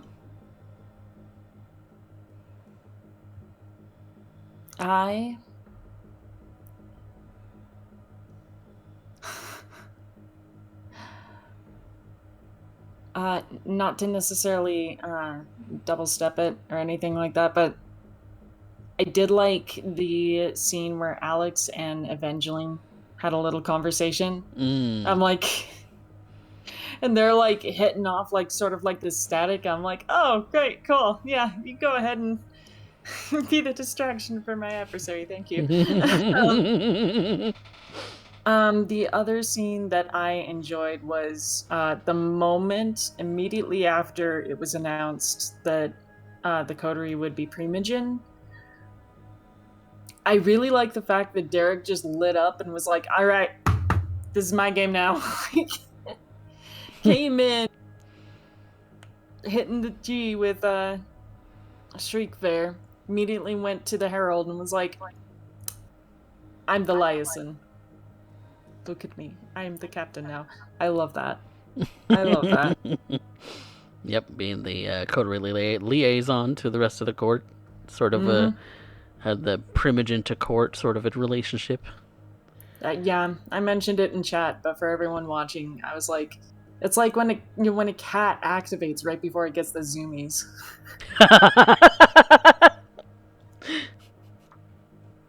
That was also very good. Yep. Bat guy, are you here? Yeah, I'm here. Oh, okay. I fucking muted again. I voted for myself. Okay. I thought that was really cool. Like I'm glad Derek picked up on it, just because that's where I'm kind of trying to plug. I think I'm going to try to plug Kane in street level and Yeah. be Be that street level guy, sort of guy. yeah, like he's not hoity-toity. He's not very thing. He's very much a working class. He was, he's going to try to be like in with all of them, and that's who he deals with on a daily basis. Okay. Yeah, I think that's 2 votes for Kane then. Kane it is. Nope. Best line.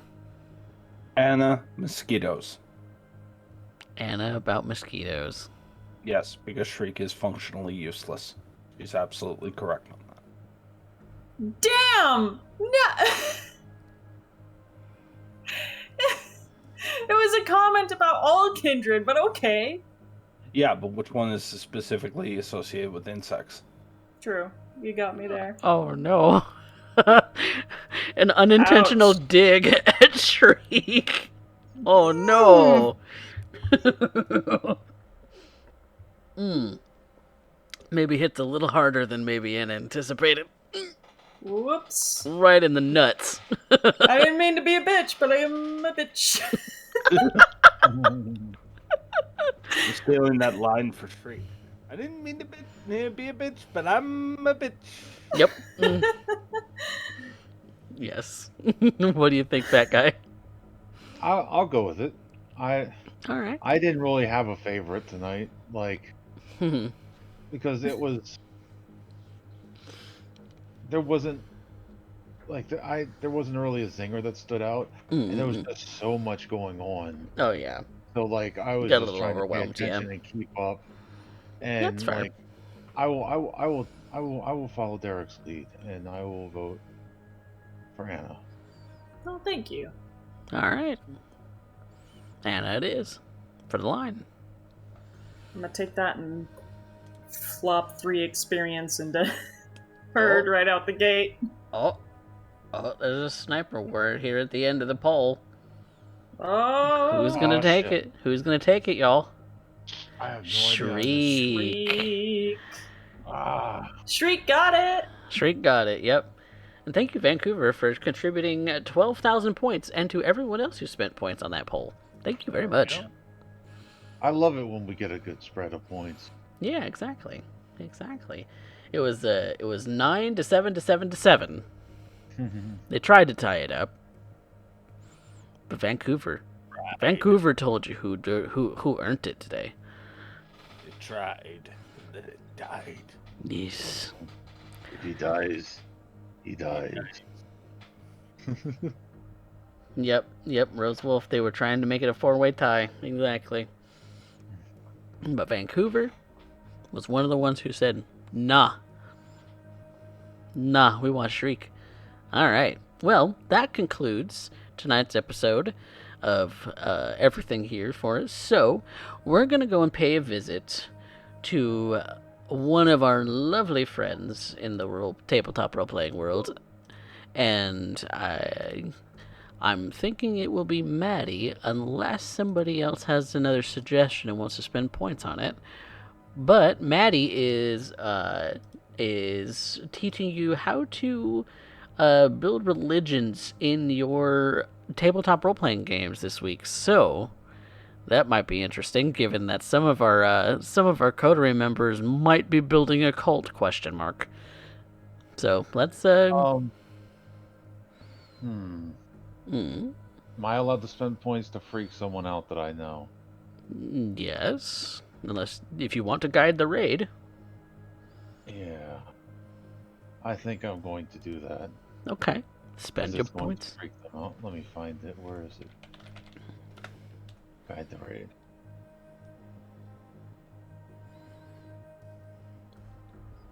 Okay, so we're not raiding Maddie. We're raiding somebody else. Raiding Desolate Fox. Okay. It will freak them out. I love Desolate Fox. They're cute. Yeah, it's going to be adorable, and I'm going to enjoy it. All right. Well, let's go find out what Desolate Fox is up to. Looks like they're playing Scarlet and Violet for Pokemon. So let's go dump a raid on them. See you next time, everybody. Say goodnight.